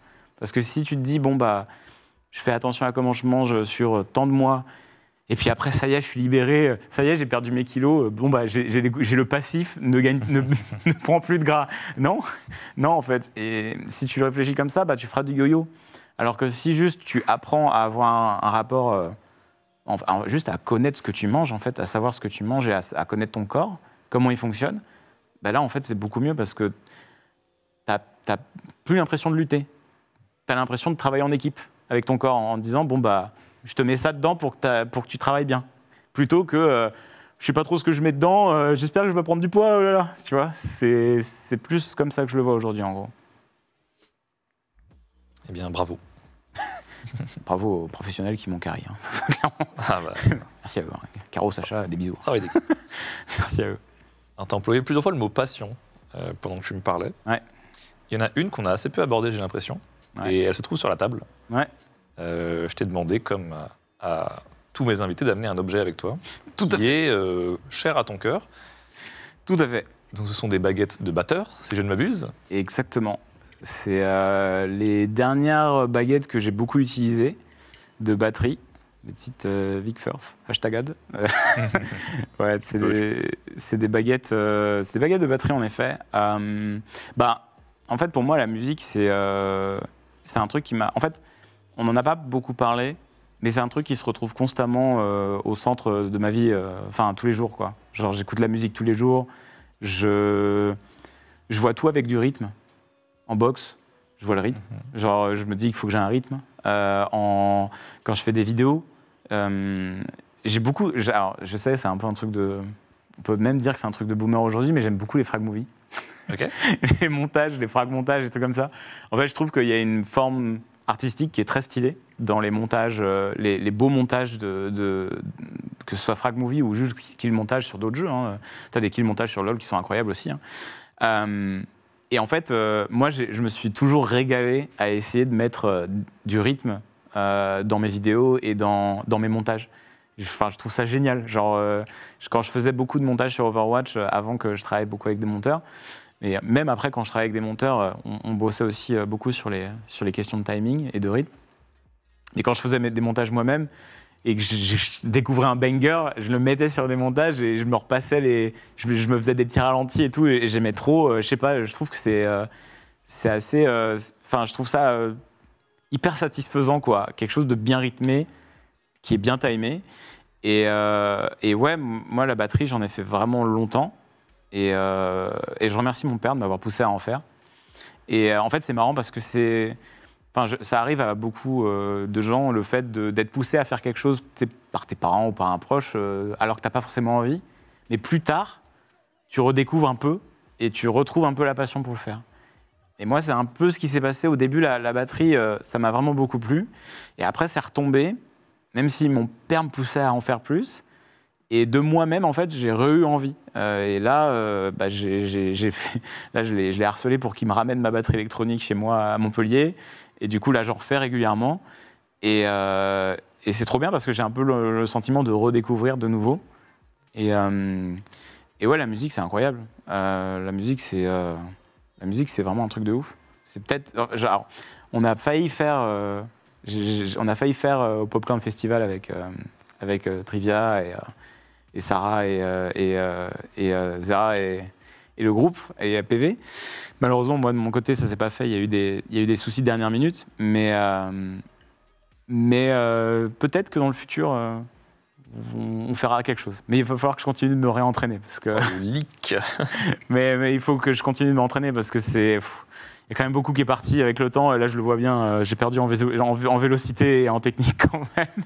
Il faut que je bosse. Mais ouais, non, la musique, moi, forcément, ça touche beaucoup à notamment mon père et mon frère. Qui est vraiment, mon père m'a transmis de ouf la passion pour la musique et le respect aussi pour la musique, vraiment, et les instruments. Et ouais, c'est un truc très important. En fait, tu m'as demandé un objet. Et vraiment, je suis pas très matérialiste. Il y a peu d'objets, moi, qui m'ont suivi depuis que... en fait, il y a peu d'objets qui m'ont suivi avant 2015, d'avant 2015, en fait. Je dirais que la plupart des objets que j'ai aujourd'hui, dont je me sers beaucoup, c'est des objets que j'ai acquis, que j'ai eu, qui ont moins de 7-8 ans, quoi. Donc, voilà. J'y ai pensé, les baguettes, celles-là, je les ai depuis longtemps. Et bon, c'est pas ma première paire. Ma première paire, elle est complètement détruite. mais c'est un objet important. Voilà. Très bien. Moi, je voulais qu'on en parle. Bah ouais, non, mais ça me faisait plaisir de... Musique, c'est la vie. Parlons de musique un petit peu. Dans le thème. C'est quoi pour toi le top du top en termes de musique? Qu'on ne fera jamais mieux que qui? Dr. Feelgood. C'est très dur de répondre à cette question parce que j'ai un mood ultra changeant. En fait, je peux pas écouter le même type de musique constamment et 2 ans plus tard te dire que c'est le même. Et en fait, des fois, je vais avoir une phase où j'écoute que du Nujabes et des sons comme ça, ultra chill, hip-hop instru ou hip-hop vraiment façon Nujabes. Des fois, je vais avoir des phases où j'écoute beaucoup des trucs style The Roots, Tribe Called Quest. Et c'est des phases comme ça qui vont durer. Et d'un coup, je switch et j'écoute du metalcore et des trucs mais qui n'ont rien à voir. Et ensuite, je vais passer sur... je vais bugger sur des OST de jeux vidéo que j'écoute en boucle ou des OST de films avant d'un coup péter un câble et d'écouter des vieux trucs de boomer façon Peter Frampton et tout, ou même du Santana ou des trucs que mon père me faisait écouter. Donc c'est très difficile de te dire le top du top parce que ça dépend vraiment de mon mood. Ça dépend vraiment beaucoup de mon mood. Mais s'il y a un artiste, moi, qui a jamais quitté mes playlists et que j'écoute, auquel je reviens tout le temps, c'est Nujabes. Nujabes, je reviens toujours. Je sais pas, il y a un truc avec sa musique qui m'a un peu accroché à vie, quoi. Et ouais, je sais que cette année, j'ai écouté beaucoup de trucs énervés. Cette année, j'ai écouté beaucoup de trucs énervés. Ça doit être la testostérone, je sais pas. Je sais pas. Mais j'ai écouté beaucoup de metalcore. Cold Rain, Crystal Lake. Là, je découvre Wage War en ce moment. Un truc un peu énervé, quoi. Un truc de gros métalleux. Mais ouais, dans le top du top, c'est trop dur de te répondre, hein. Franchement. Mais t'as déjà donné pas mal d'éléments de réponse. Ouais, mais ouais, pour te dire vraiment un artiste qui ne quitte jamais mes playlists, ouais, Nujabes, je pense. Très bien. C'est la douceur, Nujabes. Il y a toujours le goût de reviens-y. Ouais. Non, puis même, il y a une certaine mélancolie. Ouais, c'est clair. C'est bien à écouter seul, bizarrement. Tu penses que tu es quelqu'un de nostalgique? Pas trop, non. Non, pas trop, parce qu'en fait... Définis une nostalgie. C'est compliqué. Mais je sais pas, est-ce que tu repenses à des moments du passé avec une certaine tendresse où t'aimerais t'y retrouver, t'aimerais que des choses ne changent jamais? Ah non. Non,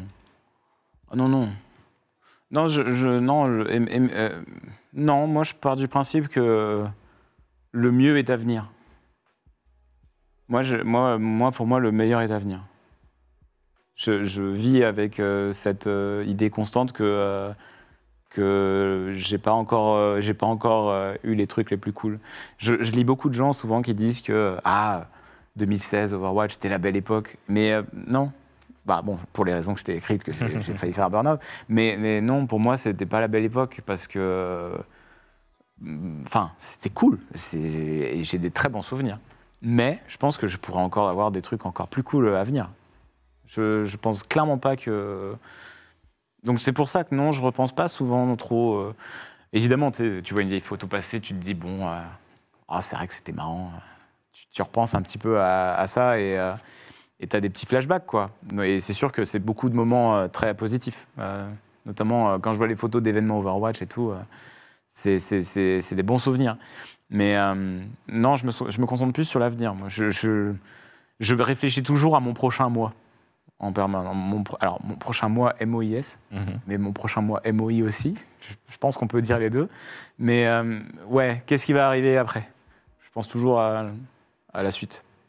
Et du coup, des fois, je profite pas assez du présent. Tu vois, par exemple, quand on a fait Table Quest au Grand Rex, eh ben, c'était trop bizarre. J'ai pas l'impression d'avoir été là. Genre, je me souviens à peine de... Je me souviens très très mal de l'événement. C'est super étrange. Genre, les gens avec qui j'ai fait Table Quest pourront peut-être te confirmer, mais j'étais un peu dans un état... je faisais pas de la... Comment on appelle ça? Dissociation. De la dissociation, mais peut-être pas loin en vrai, parce que c'était très bizarre. C'était très bizarre. J'étais un peu en pilote auto, je voulais que ça se passe bien. En fait, j'étais tellement un peu stressé que ça se passe bien, parce que c'est le Grand Rex, il y a plein de monde et tout, que j'étais concentré purement sur la réalisation du fait que ça se passe bien, mais pas de profiter en tant que Seb, tu vois. Et du coup, quand l'événement s'est terminé, c'était trop bizarre. Genre, j'étais un peu en bad, mais un bad bizarre. Enfin, genre, c'était très, très, très étrange. Et avec le recul, c'était génial, hein. Mais j'ai l'impression d'être passé à côté de mon propre événement, tu vois. C'est un peu bizarre. Non, je comprends. Parce que je pensais à la suite. C'est pas si bizarre. Enfin, j'ai déjà eu cet exact même retour d'autres gens dans des positions similaires. Ah ouais. Et je pense que c'est un peu le problème de la double casquette de produire un peu le truc et en même temps de devoir être acteur dessus, enfin le vivre de l'intérieur. Je pense qu'il y a un peu cet entre-deux qui fait que tu vas forcément être plus attiré d'un côté et généralement vu qu'on a envie que ça se passe quand même bien, tu prends en charge et accord le projet, peut-être que c'est dur de... le pire, c'est que j'étais énormément aidé, hein, et au final, vraiment, l'Incus a fait un travail de fou avec la prod. Ils ont tous trop géré. Et moi, j'avais un rôle facile, j'étais joueur. Mais malgré ça, c'était mon événement. Et du coup, j'étais stressé du fait que ça se passe bien et que les gens apprécient et que tout se passe bien. Et du coup, je passais à côté de mon événement. Mais j'ai envie de refaire quelque chose comme ça quand même, parce que c'est ouf. Mais la prochaine fois, je ferai en sorte de plus profiter. Je me détendrai un peu plus. Est-ce que tu délègues facilement les tâches? Ou est-ce que tu es plutôt du genre à tout prendre sur les épaules et on avance et on verra où ça mène? Alors, ça, j'ai beaucoup travaillé. Parce que quand j'ai commencé, j'étais en mode one-man army. Au tout début de ma chaîne, on était 2. Et ça s'est mal passé. Et en fait, à cause de cette expérience, j'ai eu beaucoup de mal à faire confiance après, professionnellement parlant. Et du coup, il m'a fallu beaucoup de temps avant de daigner travailler avec un monteur, Dr Jones, des bisous, qui a été le premier collaborateur pro officiel de la chaîne après de longues années, hein, clairement, où Alors, je pense que j'avais mon orgueil qui disait « Non, mais je suis one-man army. Je fais mes streams, mes vidéos, tout seul. » Bon, résultat 2016, j'ai pris masse kilo et j'ai failli faire un burn-out. Mais bon, je voulais un peu flex, quoi, et dire que j'y arrivais, mais en réalité, non, il faut se faire aider. Et du coup, aujourd'hui, ça va beaucoup mieux. Aujourd'hui, je travaille avec plusieurs monteurs, Petri, EasyWalk, Alex. Je travaille avec, maintenant, j'ai un manager, Vras, des bisous, Vras. J'ai des modérateurs ultra bienveillants. J'ai de la chance d'avoir des gens extrêmement bienveillants avec lesquels je me suis entouré et avec lesquels on bosse. Que ce soit aussi les sociétés de prod différentes auxquelles je confie des projets comme ZQSD. J'ai de la chance, je travaille avec des gens hyper bienveillants.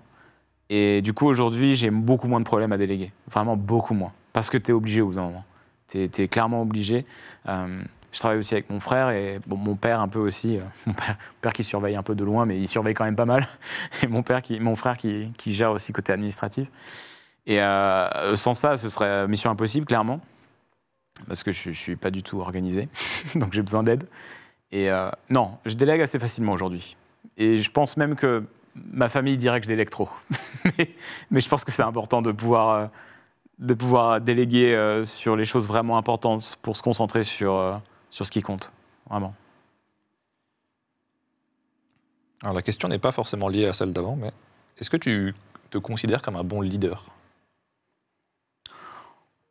C'est un peu présomptueux hein, de dire quelque chose comme ça. Je sais pas. Non, je pense pas. Je pense que selon la situation, je peux prendre le lead et gérer ça assez bien. Mais c'est délicat. C'est délicat de répondre à cette question. On va dire que naturellement, c'est pas quelque chose que je vais aller faire.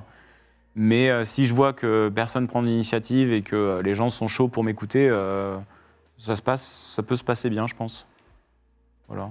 Mais se considérer comme un bon leader, je sais pas, je trouve ça hyper présomptueux de dire ça. Ouais, tu peux flex. Hein. Non. Pas de... Non, mais je pense pas. Je pense pas. Peut-être que les gens avec qui je travaille vous diront. Non, ils vous diront que je suis catastrophique, je pense.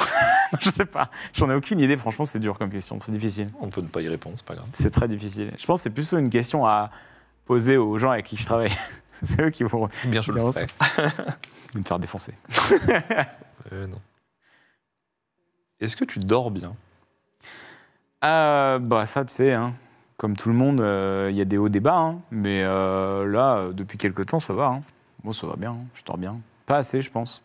Parce que le rythme de stream fait que je finis mes lives vers minuit, je me fais à manger, je mange en regardant une série, il est 2h du matin, je dors, il est 2h30 et voilà quoi. Donc c'est pas ouf de se coucher aussi tard, mais globalement, je tape entre 6 et 8 heures par nuit en général, donc ça va.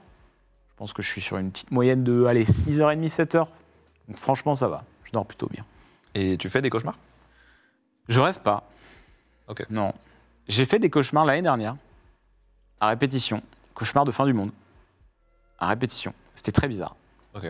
L'année dernière, j'ai eu...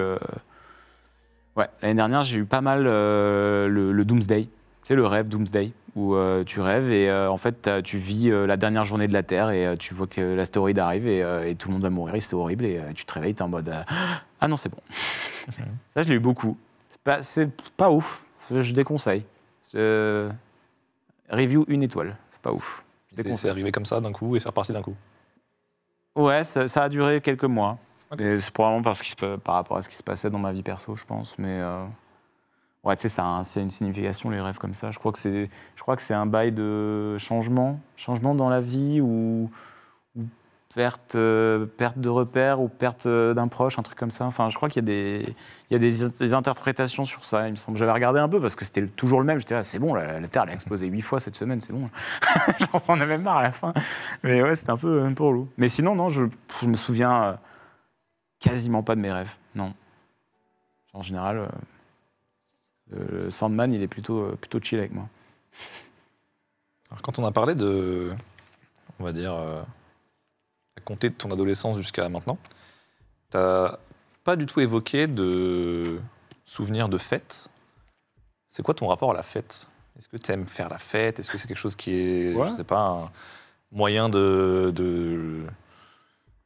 dire ça, de déstresser ou comment tu vis la fête? Moi, j'ai eu une expérience compliquée avec une de mes premières fêtes. C'est-à-dire? Non, mais en gros, non, on va dire que ma première expérience forte avec l'alcool a été très, très intense. Et du coup, je ne rentrerai pas dans les détails seul, mes amis proches ont les détails. Et depuis cette expérience, je connais mes limites. Et donc, j'ai un rapport à l'alcool qui est plutôt bien. Enfin, je sais clairement où m'arrêter pour être nickel, tu vois. Et je m'arrête toujours pour être nickel. Je déteste me mettre shit face. Vraiment, je n'aime pas ça. Mais non, rapport à la fête, franchement, ouais, je dirais qu'il est assez, normal. Genre, je suis pas un party animal. Je ne suis clairement pas quelqu'un qui se défonce en permanence. Je suis pas un poca, voilà. Ok, le nom est lâché. Okay. Non. Mais non, clairement, en fait, avec les bonnes personnes, au bon endroit, ouais, carrément, let's go. Moi, oui. Mais non, je suis pas quelqu'un de pantouflard. J'aime bien sortir. J'aime beaucoup sortir. Après, il y a des villes dans lesquelles c'est plus facile de sortir. Clairement, en hiver, c'est plus simple de sortir à Paris qu'à Montpellier. Je pense aussi. Voilà. Très bien. Alors, question qui n'a rien à voir, Ouais. que je suis obligé de te poser parce que c'est inhérent à ton corps de métier. Ok. Qu'est-ce que tu penses et comment tu vis les réseaux sociaux? Ah. Parce que c'est quelque Oh, le chose sujet. qui a toujours été présent, je pense, dans ta carrière. Ouais, bien sûr. Comment tu les appréhendes? Comment ta perception de tout ça a évolué? Est-ce que tu estimes que c'est important? Est-ce que tu estimes qu'il y a du bon? Est-ce que c'est moins bon que mauvais ou inversement? Moi, je pense que c'est ultra toxique. Moi, je pense que, enfin, je ne citerai pas de plateforme, mais Twitter, c'est genre abominable. C'est, en fait, quand je compare juste Instagram et Twitter, c'est même pas, tu vois, c'est même pas comparable en tant que réseaux sociaux, tu vois. Juste sur le mood, ce qui se passe et les énergies dans les commentaires, ça n'a rien à voir, quoi. Et Twitter, je trouve qu'en effet, alors déjà, c'est quelque chose qui nous fait perdre un temps fou. C'est infernal, le temps qu'on perd sur Twitter. Et je m'inclus dedans, hein. Vraiment. Il y a des fois, je viens de finir mon petit-déj, je suis sur Twitter et je me dis, putain, mais vas-y, mais fais autre chose. Ça sert à rien de regarder ce feed. C'est inintéressant, arrête. Et la plupart des trucs que tu vois, soit tu lâches un vieux sourire, ou soit ça t'énerve. Ça sert à rien. Donc, non, les réseaux sociaux, en fait, le truc, c'est que c'est de plus en plus oppressant. Et en fait, moi, je me pose la question, dans 5 ans, ça va être comment, quoi? Parce que il y a 5 ans, Twitter, c'était pas comme ça, hein. Enfin, c'était pas bizarre comme ça, hein. Enfin, je me souviens quand j'ai commencé le stream et où ça marchait bien et tout, ben, Twitter, je le voyais comme un truc assez chill, quoi. C'était plutôt positif et bon esprit, un peu comme je ressens Insta aujourd'hui. C'était cool. Mais je sais pas, avec les années, c'est tellement plus aigri qu'avant, c'est compliqué. Et mon rapport aux réseaux sociaux, il est assez bon. En fait, il y a un truc, j'en parle souvent en stream, mais c'est un des trucs que j'ai appris chez ESL dans les formations PR qu'ils te donnent. Donc, formation PR, c'est des formations pour apprendre à pas dire de conneries sur les réseaux sociaux. C'est très important. Et en fait, la seule info que j'ai eue de cette formation PR, que j'ai pas faite, hein, juste j'ai eu l'info, c'était la guideline qui donnait à l'entreprise. Si vous voulez tweeter un truc, mais que vous hésitez, tweetez pas. Et franchement, ce conseil m'a tellement sauvé de plein de micro-agressions que j'aurais pu provoquer par une réponse, de plein de trucs. Et en fait, du coup, je tweete pas énormément. En général, quand je tweete, c'est des trucs liés à mon actualité, liés à ce que je fais. Donc du coup, ouais, c'est sûr, c'est pas aussi engageant que des tweets, des takes, des takes improbables ou des tu préfères ça ou ça, enfin tu vois forcément. Mais je pense que c'est important pour la santé mentale de pas se mettre de pas se mettre dans des positions où les gens peuvent envoyer de la toxicité sur toi, tu vois. Faut vraiment se préserver en fait quand tu es créateur de contenu vis-à-vis des agressions de gens qui sont dans des endroits très sombres mentalement, tu vois. Faut vraiment se préserver. Et ça, c'est un truc que j'ai appris à faire sur Overwatch. Parce que des gens qui sont dans des endroits sombres mentalement, en ranked sur Overwatch, il y en a quelques-uns. C'est compliqué. Pas que sur Overwatch, hein. Tu connais aussi sur d'autres jeux. Tu parles à un converti. Bien sûr. Et c'est vraiment important de se blinder face à ça. Moi, quand j'ai commencé à bien percer, des commentaires abominables, j'en ai lu beaucoup. Et il y en a certains, ça m'empêchait de dormir. Et c'est hyper dur. Et j'étais un mec, hein, là, et en plus. Alors là, quand je vois ce que certaines potes traversent, bon, je peux pas imaginer en fait. Et déjà, je me dis, ça m'empêchait de dormir, alors que c'était juste des mecs qui critiquaient mon style de jeu ou mon physique sur Overwatch. Bon. Et du coup, c'est vraiment important les réseaux sociaux de mettre un mur, tu vois. De mettre un mur pour te protéger ta santé mentale. Sinon, tu lis des trucs qui sont horribles. Et personne n'est prêt pour ça. Personne n'est équipé pour deal avec des commentaires parfois aussi violents. Alors moi, j'ai de la chance parce que je n'ai pas non plus une personnalité qui est nécessairement clivante, tu vois. Je ne dis pas de dingueries qui me font me retourner la moitié de la population contre moi en stream. Donc du coup, on me fout la paix. Mais aussi, c'est parce que c'est ma ligne éditoriale de parler de choses que je connais et de pas non plus faire le malin sur des trucs que je ne maîtrise pas ou sur des sujets potentiellement très très glissants sur lesquels j'ai pas une expertise pertinente, quoi. Donc mon rapport aux réseaux sociaux, il est un peu distant pour le bien de ma santé. Voilà. Mais c'est incroyable pour le positif, par contre. Enfin, rien que, tu vois, quand je poste une petite photo sur la transfo physique, le boost de motivation et de positivité et d'énergie positive qu'il y a, c'est incroyable. C'est génial. tellement de bienveillance, plein de gens qui m'envoient des messages en mode tu m'as trop inspiré à me motiver, j'ai perdu du temps, enfin c'est ouf. Et là je me dis, ouais là les réseaux sociaux dans ce genre de situation, c'est trop cool, c'est vraiment trop cool. Donc c'est pas tout noir non plus. Là je suis assez dur avec Twitter, hein, parce qu'on parle que de Twitter, hein, en vrai, c'est Twitter le problème, surtout. Mais il y a quand même vraiment du bon. Et clairement, quand je vois tous les témoignages et tout le bon que ça peut apporter, oui, c'est génial. C'est génial. Et bon, ça, c'est le fameux biais cognitif qu'on a tous. C'est dès qu'on voit un commentaire négatif, dans une marée de commentaires positifs, on retient que celui-là, quoi. Et ça, c'est un truc qu'il faut activement supprimer. Il faut activement arrêter de... Tu sais, quand tu fais un tweet... et que genre, t'as 25 réponses positives et t'as 2 mecs qui ont des takes horribles, et toi, du coup, derrière, tu fais un tweet en mode ouais, bah super, les gens qui disent ça. Alors, c'est 2 personnes, t'es peut-être pas obligé de les pointer du doigt, et parce que ça crée encore plus. Enfin, tu sais, c'est cette culture de se choquer d'eux, je cherche le mot. S'offusquer. S'offusquer, exactement, merci. Bravo, il a trouvé le mot. S'offusquer en permanence, ça me fatigue de fou sur Twitter. Et je l'ai fait par le passé. Et en fait, maintenant, je lutte activement et j'essaye vraiment au maximum de ne pas le faire. Mais c'est dur. Mais à chaque fois que tu le fais, il n'y a rien de bon qui en sort, quoi. Il y a des trucs à pointer du doigt, c'est clair. Il y a des trucs pas OK. Mais j'ai l'impression que dès qu'on voit 1 ou 2 commentaires, ou allez, oh là, s'il y en a 3, c'est bon, on peut s'offusquer. Si on a 3, on a le pass pour s'offusquer. Mais frère, c'est 3 commentaires, quoi. Ça vaut pas le coup. Ça vaut pas le coup. C'est comme ça que je le vois. Non, mais ce sont de bons conseils, j'imagine. Je sais pas si c'est des conseils, mais Non, bonne philosophie en tout cas. Tiens, en parlant de conseils, imaginons, là maintenant tout de suite, j'ai 16 ans, 17 ans. Ok. Un truc comme ça. C'est pas le cas, je te rassure. Mais imaginons, c'est quoi le conseil de vie que tu me donnerais? T'avais les cheveux longs à 16 ou 17 ans? Non. J'aimerais voir ça. Je te montrerai après si tu veux, avec plaisir. Le conseil de vie? Ouais. Là, on va dire, je suis un adolescent un peu lambda. C'est quoi le conseil de vie que tu me donnerais? Quelque chose que tu aurais aimé savoir à cet âge-là?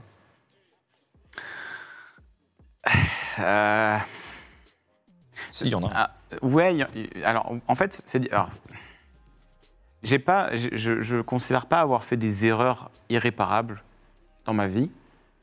Et moi, je suis vraiment très partisan plus tu prends des mandales dans la gueule qui ne te mettent pas à terre, hein, donc qui te laissent pas des marques vraiment à vie, mais qui te font évoluer en tant que personne, mieux c'est. Je sais pas si ma logique est claire. Mais dans le sens où plus tu traverses des trucs qui te forgent, mieux c'est en fait, parce que c'est ce qui te fait grandir. Donc, donner un conseil pour le faire esquiver un mur qui potentiellement peut aider cette personne à grandir, je suis pas sûr que ce soit une bonne idée. Moi, je dirais un conseil, c'est trop dur, franchement, donner un conseil. C'est un conseil à un ado lambda ou moi de 16-17 ans? Comme tu veux. Ouais. Ce que tu préfères. Je pense...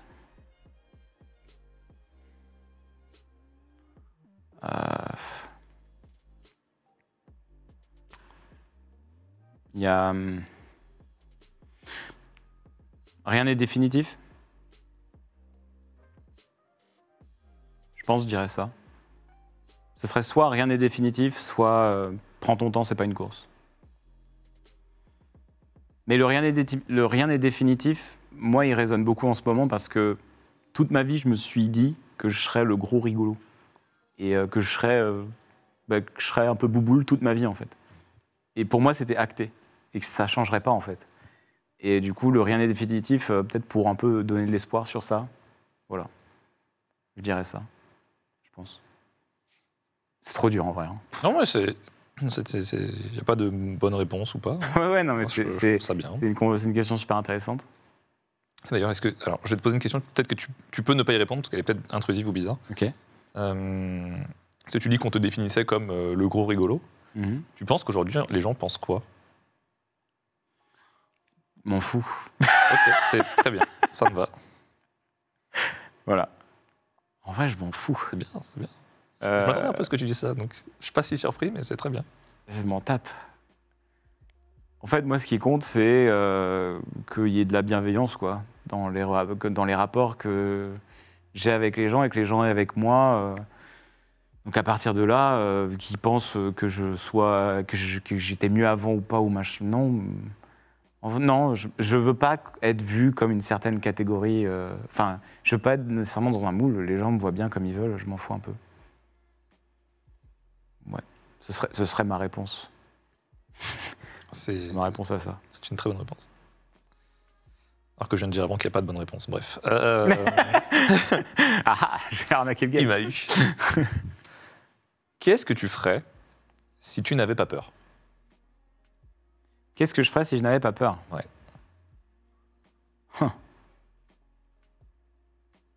Bah justement, j'essaie un peu de les affronter, mes peurs. Alors, qu'est-ce que je ferais si je n'avais pas peur?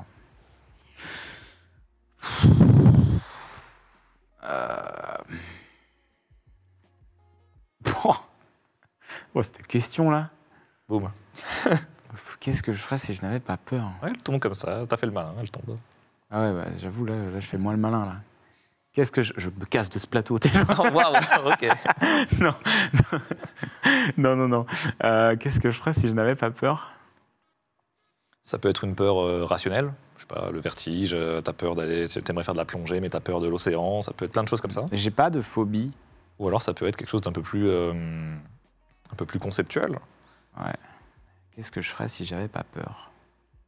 En fait, enfin, j'ai pas le sentiment d'être bloqué par la peur nécessairement sur quoi que ce soit. Ouais, ça fait vraiment, j'ai peur de rien moi. Non, mais c'est même pas ça. C'est un truc qui me fait peur, c'est un premier combat de boxe. Ah.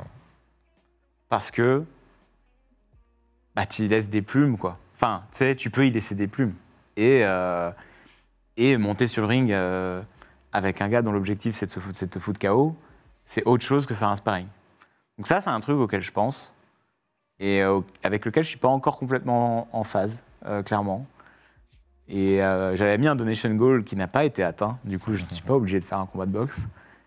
Mais tu vois, typiquement, c'est un truc qui m'angoisse un peu parce que c'est quand même quelque chose, quoi. En fait, je pense que c'est incroyable de le faire. Mais moi, j'ai jamais été bagarreur. Et du coup, moi, j'étais plutôt team couard dans des combats. Moi, j'étais lâche. Moi, je me barrais. Moi, je me cassais. Moi, je me bagarrais pas. Moi. Donc, tu vois, moi, voilà, ça me fait un peu angoisser. Mais je trouve que le challenge est incroyable. Et j'aimerais trop un jour avoir l'occasion de le faire. Mais si je le fais, je m'entraîne pendant 1 an full sur la défense pour pas prendre de mauvais coups. parce que je veux juste pas. Enfin, c'est trop dommage, tu vois. Genre, tu fais un combat et tu sors, t'as la mâchoire en vrac, voilà quoi. Mais non, il y a ça. Mais sinon, en dehors de ça, dans la vie, qu'est-ce que je ferais si j'avais pas peur? Il n'y a pas de truc en particulier, tu vois, qui me mettent une peur panique. En dehors de situations réellement dangereuses pour ta vie, mais des situations dans lesquelles je veux pas être, même si j'ai pas peur, tu vois.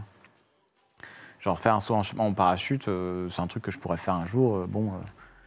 Oui, ça fait peur, mais c'est sécurisé, tout le monde le fait. Donc non, je pense pas. À part ouais, la perspective d'un premier combat de boxe, pas grand-chose qui me bloque par la peur.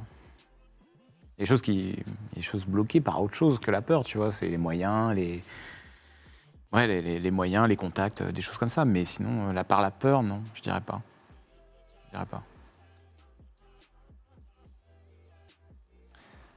Alors, tu as été amené dans ta vie à rencontrer beaucoup de gens. Mhm. C'est qui, pour toi, la personne la plus impressionnante que tu as rencontrée? Ça peut être pour toutes les raisons que tu veux. Quelqu'un que tu as rencontré, tu t'es dit, waouh, ok. Cette personne, ah ouais. La personne la plus impressionnante que j'ai rencontrée. Alors là, ouais, non mais... Il me faudrait du temps pour réfléchir à celle-ci. Hein. Personne la plus impressionnante. Ouais, parce que ça peut être en tout, quoi. Ça peut être. Ça peut être sur les aspects. tout, quoi. Intelligence. Exactement. Si tu veux, on peut laisser ça en fond Ouais. et on fait autre chose en attendant. On va ok laisser en fond parce que là, c'est trop difficile. Ça marche. J'ai pas vraiment d'idole, du coup, c'est dur pour moi de répondre ça. Si tu veux, j'ai une question beaucoup plus facile. Ok. C'est quoi ton film préféré? Ah, mon film préféré? Si tu regardes des films. Ah, ouais. Alors, bon, le problème, c'est comme pour la musique, ça dépend. Ah, Moi, mes tops, ils sont changeants. J'ai pas de, tu sais, mon number one. Mais dans mes tops, dans mes tops, il y a Interstellar, parce que juste le film m'a soufflé quand j'étais le voir. J'ai adoré. Il y a le cinquième élément. Ok. Il y a le cinquième élément parce qu'en fait, c'est le film qui m'a fait découvrir la SF. C'est le film qui m'a vraiment fait découvrir la science-fiction et j'ai trouvé ça incroyable. Et j'étais très petit quand je l'ai vu. Je crois que c'est sorti en 99, cinquième élément par là. Donc j'avais 10 ans, quoi. Je suis allé le voir au ciné avec mon père et avec ma famille. Et eux ont pas kiffé. Moi, j'étais le seul à avoir kiffé. Eux, ils ont dormi et tout. Ils étaient genre, c'est pas mon truc. Mais moi, j'ai adoré. Et vraiment, ça a été la première expérience science-fiction. Et du coup, j'ai vraiment découvert ça comme ça. C'est comme un peu un des cadeaux dont je me souviens le mieux de mon père. C'est genre le coffret cassette de la trilogie Star Wars. Parce que j'ai défoncé ça. Et après, je découvrais encore plus la science-fiction. C'était juste après. Et là, c'est ça qui m'a vraiment fait kiffer de fou toute la science-fiction. Et après, par les jeux vidéo et tout. Donc, ça a été un axe. Enfin, ça a été des trucs vraiment importants dans le développement de ce que je kiffe, quoi. Donc, ouais, cinquième élément, ça a été vraiment un film de ouf. Et en vrai, ouais, bon, je vais pas être original, mais Lord of the Rings, Lord of the Rings, bon, comment passer à côté de ce truc, quoi. C'est tellement un titan. Et en fait, je mets Lord of the Rings parce qu'en fait, l'héritage est tellement titanesque et a tellement influencé tout et trop de trucs que j'aime dans ma vie que je suis obligé. Et puis, j'aime beaucoup les films vraiment de base, donc je dis, ouais, voilà, je t'ai donné 3 films au lieu de 1. Et t'as dit que c'était une question facile. Hein. C'est bien, c'est très bien, t'inquiète pas. J'ai filouté. Ouais, moi je mettrais ça. Ok. Ouais. Des univers quand même assez. Ouais, j'aime bien la fiction. T'es pas trop dans le vrai monde, dans tes goûts cinéma, en tout cas, j'ai l'impression. Si, ça peut. Ça peut, mais pour moi, en fait, l'imaginaire, c'est incroyable. Enfin, c'est un truc de fou. Et vu que je suis quelqu'un d'assez solitaire, je me retrouve souvent solo avec moi-même. Et tu vois, quand tu as des mondes comme ça auxquels penser, des univers à découvrir comme ça, c'est incroyable, tu vois. Donc ça résonne fort. Ça résonne fort avec moi. Mais non, j'aime beaucoup aussi ce qui se passe dans le monde réel. Il y a... Alors, bon, c'est encore de la SF. Il y a un autre film que j'aime énormément, c'est Moon, de Duncan Jones. Je sais pas si tu vois. Non. C'est le fils de David Bowie. Ok. Et il a fait Warcraft aussi. Il a fait le film Warcraft. Et il a fait Source Code aussi, qui est très très bon.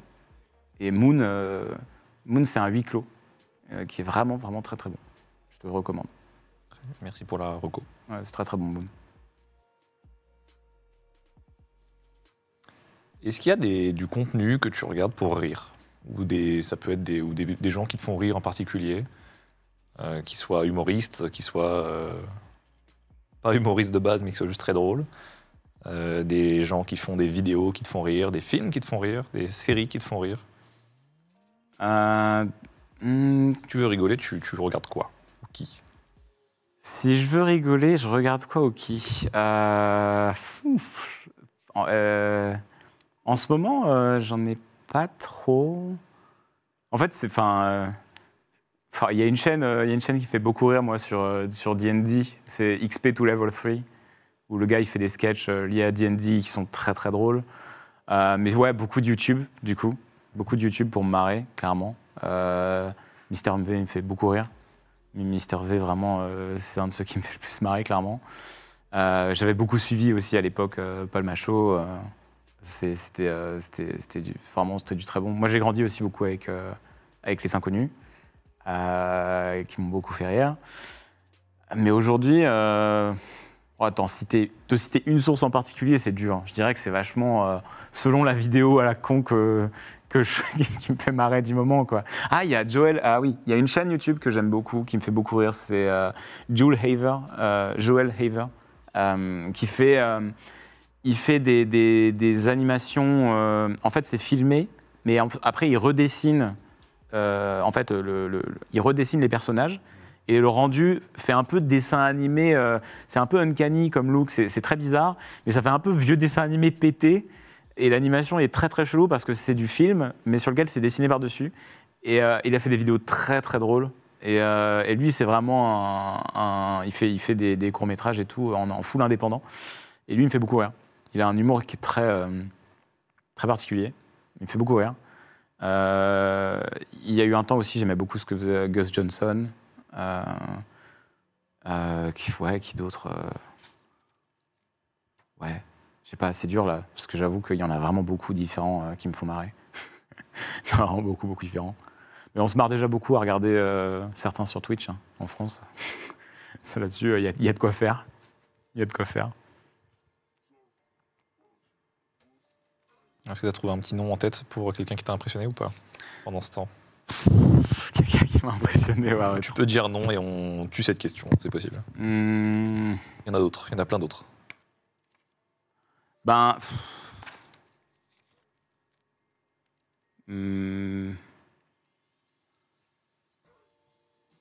J'aurais une réponse, mais c'est dans ma famille et c'est un truc un peu perso, quoi. Enfin, On peut juste dire que ouais. on ne fait pas. Je dirais il y a ma mère, mais pour des raisons, j'ai pas envie de rentrer dedans.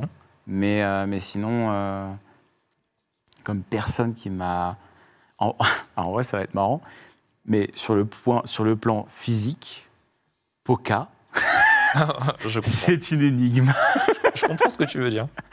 Vraiment, moi, je trouve que c'est une force de la nature, Poca. C'est un truc de fou. Genre, il va se détruire en soirée. Il s'envoie un tacos, le lendemain il est à la boxe et il met des middle kicks qui font soulever le coach en l'air. Et je sais pas comment il fait. Je sais pas. Il a un truc. Il a un truc dans les veines. Je sais pas si c'est les gaz qu'il a dans les veines, mais c'est bizarre. Poca, il m'impressionne de ouf. Franchement, c'est une force de la nature comme j'ai rarement rencontré. Vraiment. Vraiment, vraiment. Donc ouais, sur le plan physique, je dirais, sur le plan capacité inhumaine, je dirais Poca potentiellement, ouais. Ouais. La génétique. Je sais pas si c'est la génétique ou où il s'est pris des implants à la Cyberpunk, mais il y a un truc. Il a un foie qu'il a été chopé dans Cyberpunk, je pense. Il y a un truc. Alors la question suivante, elle est un peu bizarre. Ouais. Et je t'avoue que je l'expérimente avec toi. Ok, vas-y, je suis ton Tu me dis ce cobaye. que t'en penses. Je t'écoute. Est-ce que tu dis aux gens proches de toi que tu les aimes? Ouais, je le dis, ouais. Ouais, ça sort facilement. Ouais, je le dis à mes parents, mon frère, ça je leur dis. Et quand je suis avec quelqu'un que j'aime vraiment, je le dis aussi. Donc non, ça sort. Ça sort sans trop de problèmes. C'est trop con de... Et je peux comprendre pourquoi il y a ce blocage chez certains. Mais moi, j'ai vraiment la chance d'avoir une famille très bienveillante, très saine, qui ont toujours été... Enfin, vraiment, franchement, j'ai pas à me plaindre. Donc, non, ça sort. Je devrais probablement plus les appeler. Ça. Je devrais vraiment probablement plus les appeler et plus prendre des nouvelles, mais... Non, il n'y a pas de mais. Je devrais. Voilà, c'est tout. Ok, est-ce que tu penses qu'il y a quelque chose qu'on a oublié? Quelque chose qu'on aurait Quelque chose oublié. quelque chose à quoi tu penserais, que tu as envie de venir dessus parce que c'est important, parce que ça fait le lien entre plein de choses qu'on a zappé. Tu sais, on a quand même abordé pas mal de trucs, là, j'ai l'impression. C'est ce que je me dis aussi. Il n'y a que toi qui as les réponses. Ah ouais, alors là, ça te dit... Mais franchement, le canapé est confort. Hein. En vrai, ça me fait plaisir que tu penses plutôt ça. bien. Hein. Là, moi, je dors là, du coup, ce soir. Ouais. Ok. Exactement. Tout le monde te fait la vanne, non? Non. Ah bon, ok. Je pense que c'est la première fois. Ok, d'accord. Non, mais... non, écoute, je sais pas. Je vais certainement me sentir, en sortant, comme... tu Tu sais, t'as parlé avec un pote un peu bourré et en le quittant, tu te dis, ouais, j'en ai trop dit. Je sais pas. En tout cas, c'est pas le sentiment que j'ai Non, pour l'instant. je sais pas. Mais oui, c'est sûr que moi, là, ça me fait sortir de ma zone de confort. C'est pas un exercice que j'ai l'habitude d'aborder. D'habitude, ouais. Clairement. Mais non, en réalité, en point important, je pense qu'on a abordé pas mal de choses. Après, évidemment, il y a d'autres points. Il y a d'autres points, mais ça c'est pour la séance en privé, ça. Bien sûr. Bien sûr. Évidemment, sinon. Alors, si tu le veux bien, je vais te proposer un exercice Ouais. qui est le suivant et qui est assez simple, tu vas voir. Je vais te donner des mots Ok. qui ont été sélectionnés plus ou moins au hasard. Et j'aimerais que tu me donnes, du tac au tac si possible, le premier mot associé ou la première idée, en tout cas, qui te vient en tête. Ouf, ça. C'est pas dur. Hein. Un truc à dire des dingueries, ça. Non, il y a peu de matière à dire des dingueries avec ce que je t'ai proposé. Si tu es prêt, on peut essayer. Vas-y. Alors, commençons avec travail, Rigueur. famille, Amour. Twitch. Argent. Ok, ça passe. Liberté, J'ai pensé aux 50 direct. Liberté. Objectif. confiance, Essentiel. Locklear, Ami. le jeu de rôle, Cool. Ok. Cool. La paix, Essentiel. voyage, Plaisir. la boxe, Travail. What? Ok, j'ai dit travail. regret, Aucun. Overwatch, Passé. animal, Excusez-moi, bizarre. Hein. Excusez-moi. animal, Houston, c'est mon chien qui nous a quittés l'année dernière. ambition,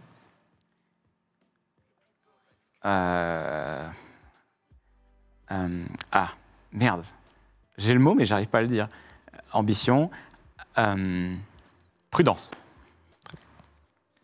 amour, Compliqué. et enfin couleur. Rouge. À cause du canapé ou... Alors là, non, je crois que c'est parce que c'est ma couleur préférée. Ok. Ouais. Je crois. C'est un truc qui change ça, mais je crois que oui, c'est ça, c'est le rouge. Il me semble. Tu vois, c'était pas si dur. Non, ça va. C'est bizarre, j'ai dit travail pour boxe. Mais c'est parce que je travaille ma boxe. C'est pour ça que j'ai dit travail, je pense. Non, mais c'est pas choquant comme. T'inquiète pas.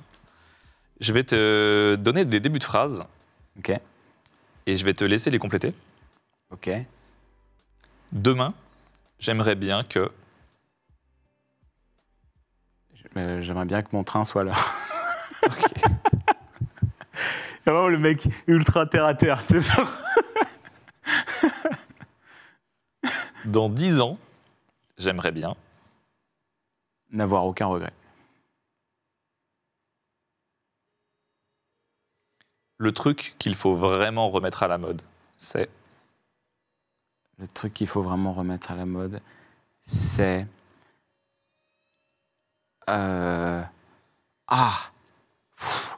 Attends, je peux réfléchir un peu là. Le truc qu'il faut vraiment remettre à la mode, c'est... Oh putain, il y a tellement de trucs en plus. Tellement de choses. Je trouve pas, du coup, je vais dire pas la tectonique. Voilà. Mais je trouverai un truc à remettre à la mode. Mon super pouvoir, ce serait. La téléportation.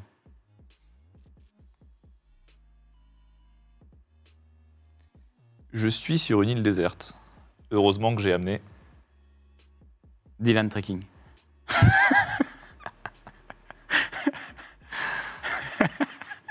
Ok, ça se prend. Ah, je me fais pas chier. Non, mais c'est bien vu. Tu le mets un peu dans la merde avec toi, mais ok. Non, mon couteau suisse que j'ai acheté chez Tonton. Voilà. Très bien. Si c'est un objet, bien sûr. Ça peut être ce que tu veux. Parce que Dylan Trekking n'est pas un objet, bien sûr. Et enfin, je trouve vraiment que cette émission, c'était insane. Non, j'ai répondu trop vite. C'était un exercice que je ne pensais pas en avoir besoin, mais j'en avais besoin. Voilà. C'est pas hyper français, mais j'ai tenté. L'idée est passée. L'idée passée. Eh bien, écoute, pour moi, nous sommes bons. Nous avons fait le tour. Merci beaucoup. Moi, je vous dois. On en reparlera. Merci beaucoup de t'être prêté au jeu. J'espère que tu as quand même passé un moment appréciable. Bah ouais, grave.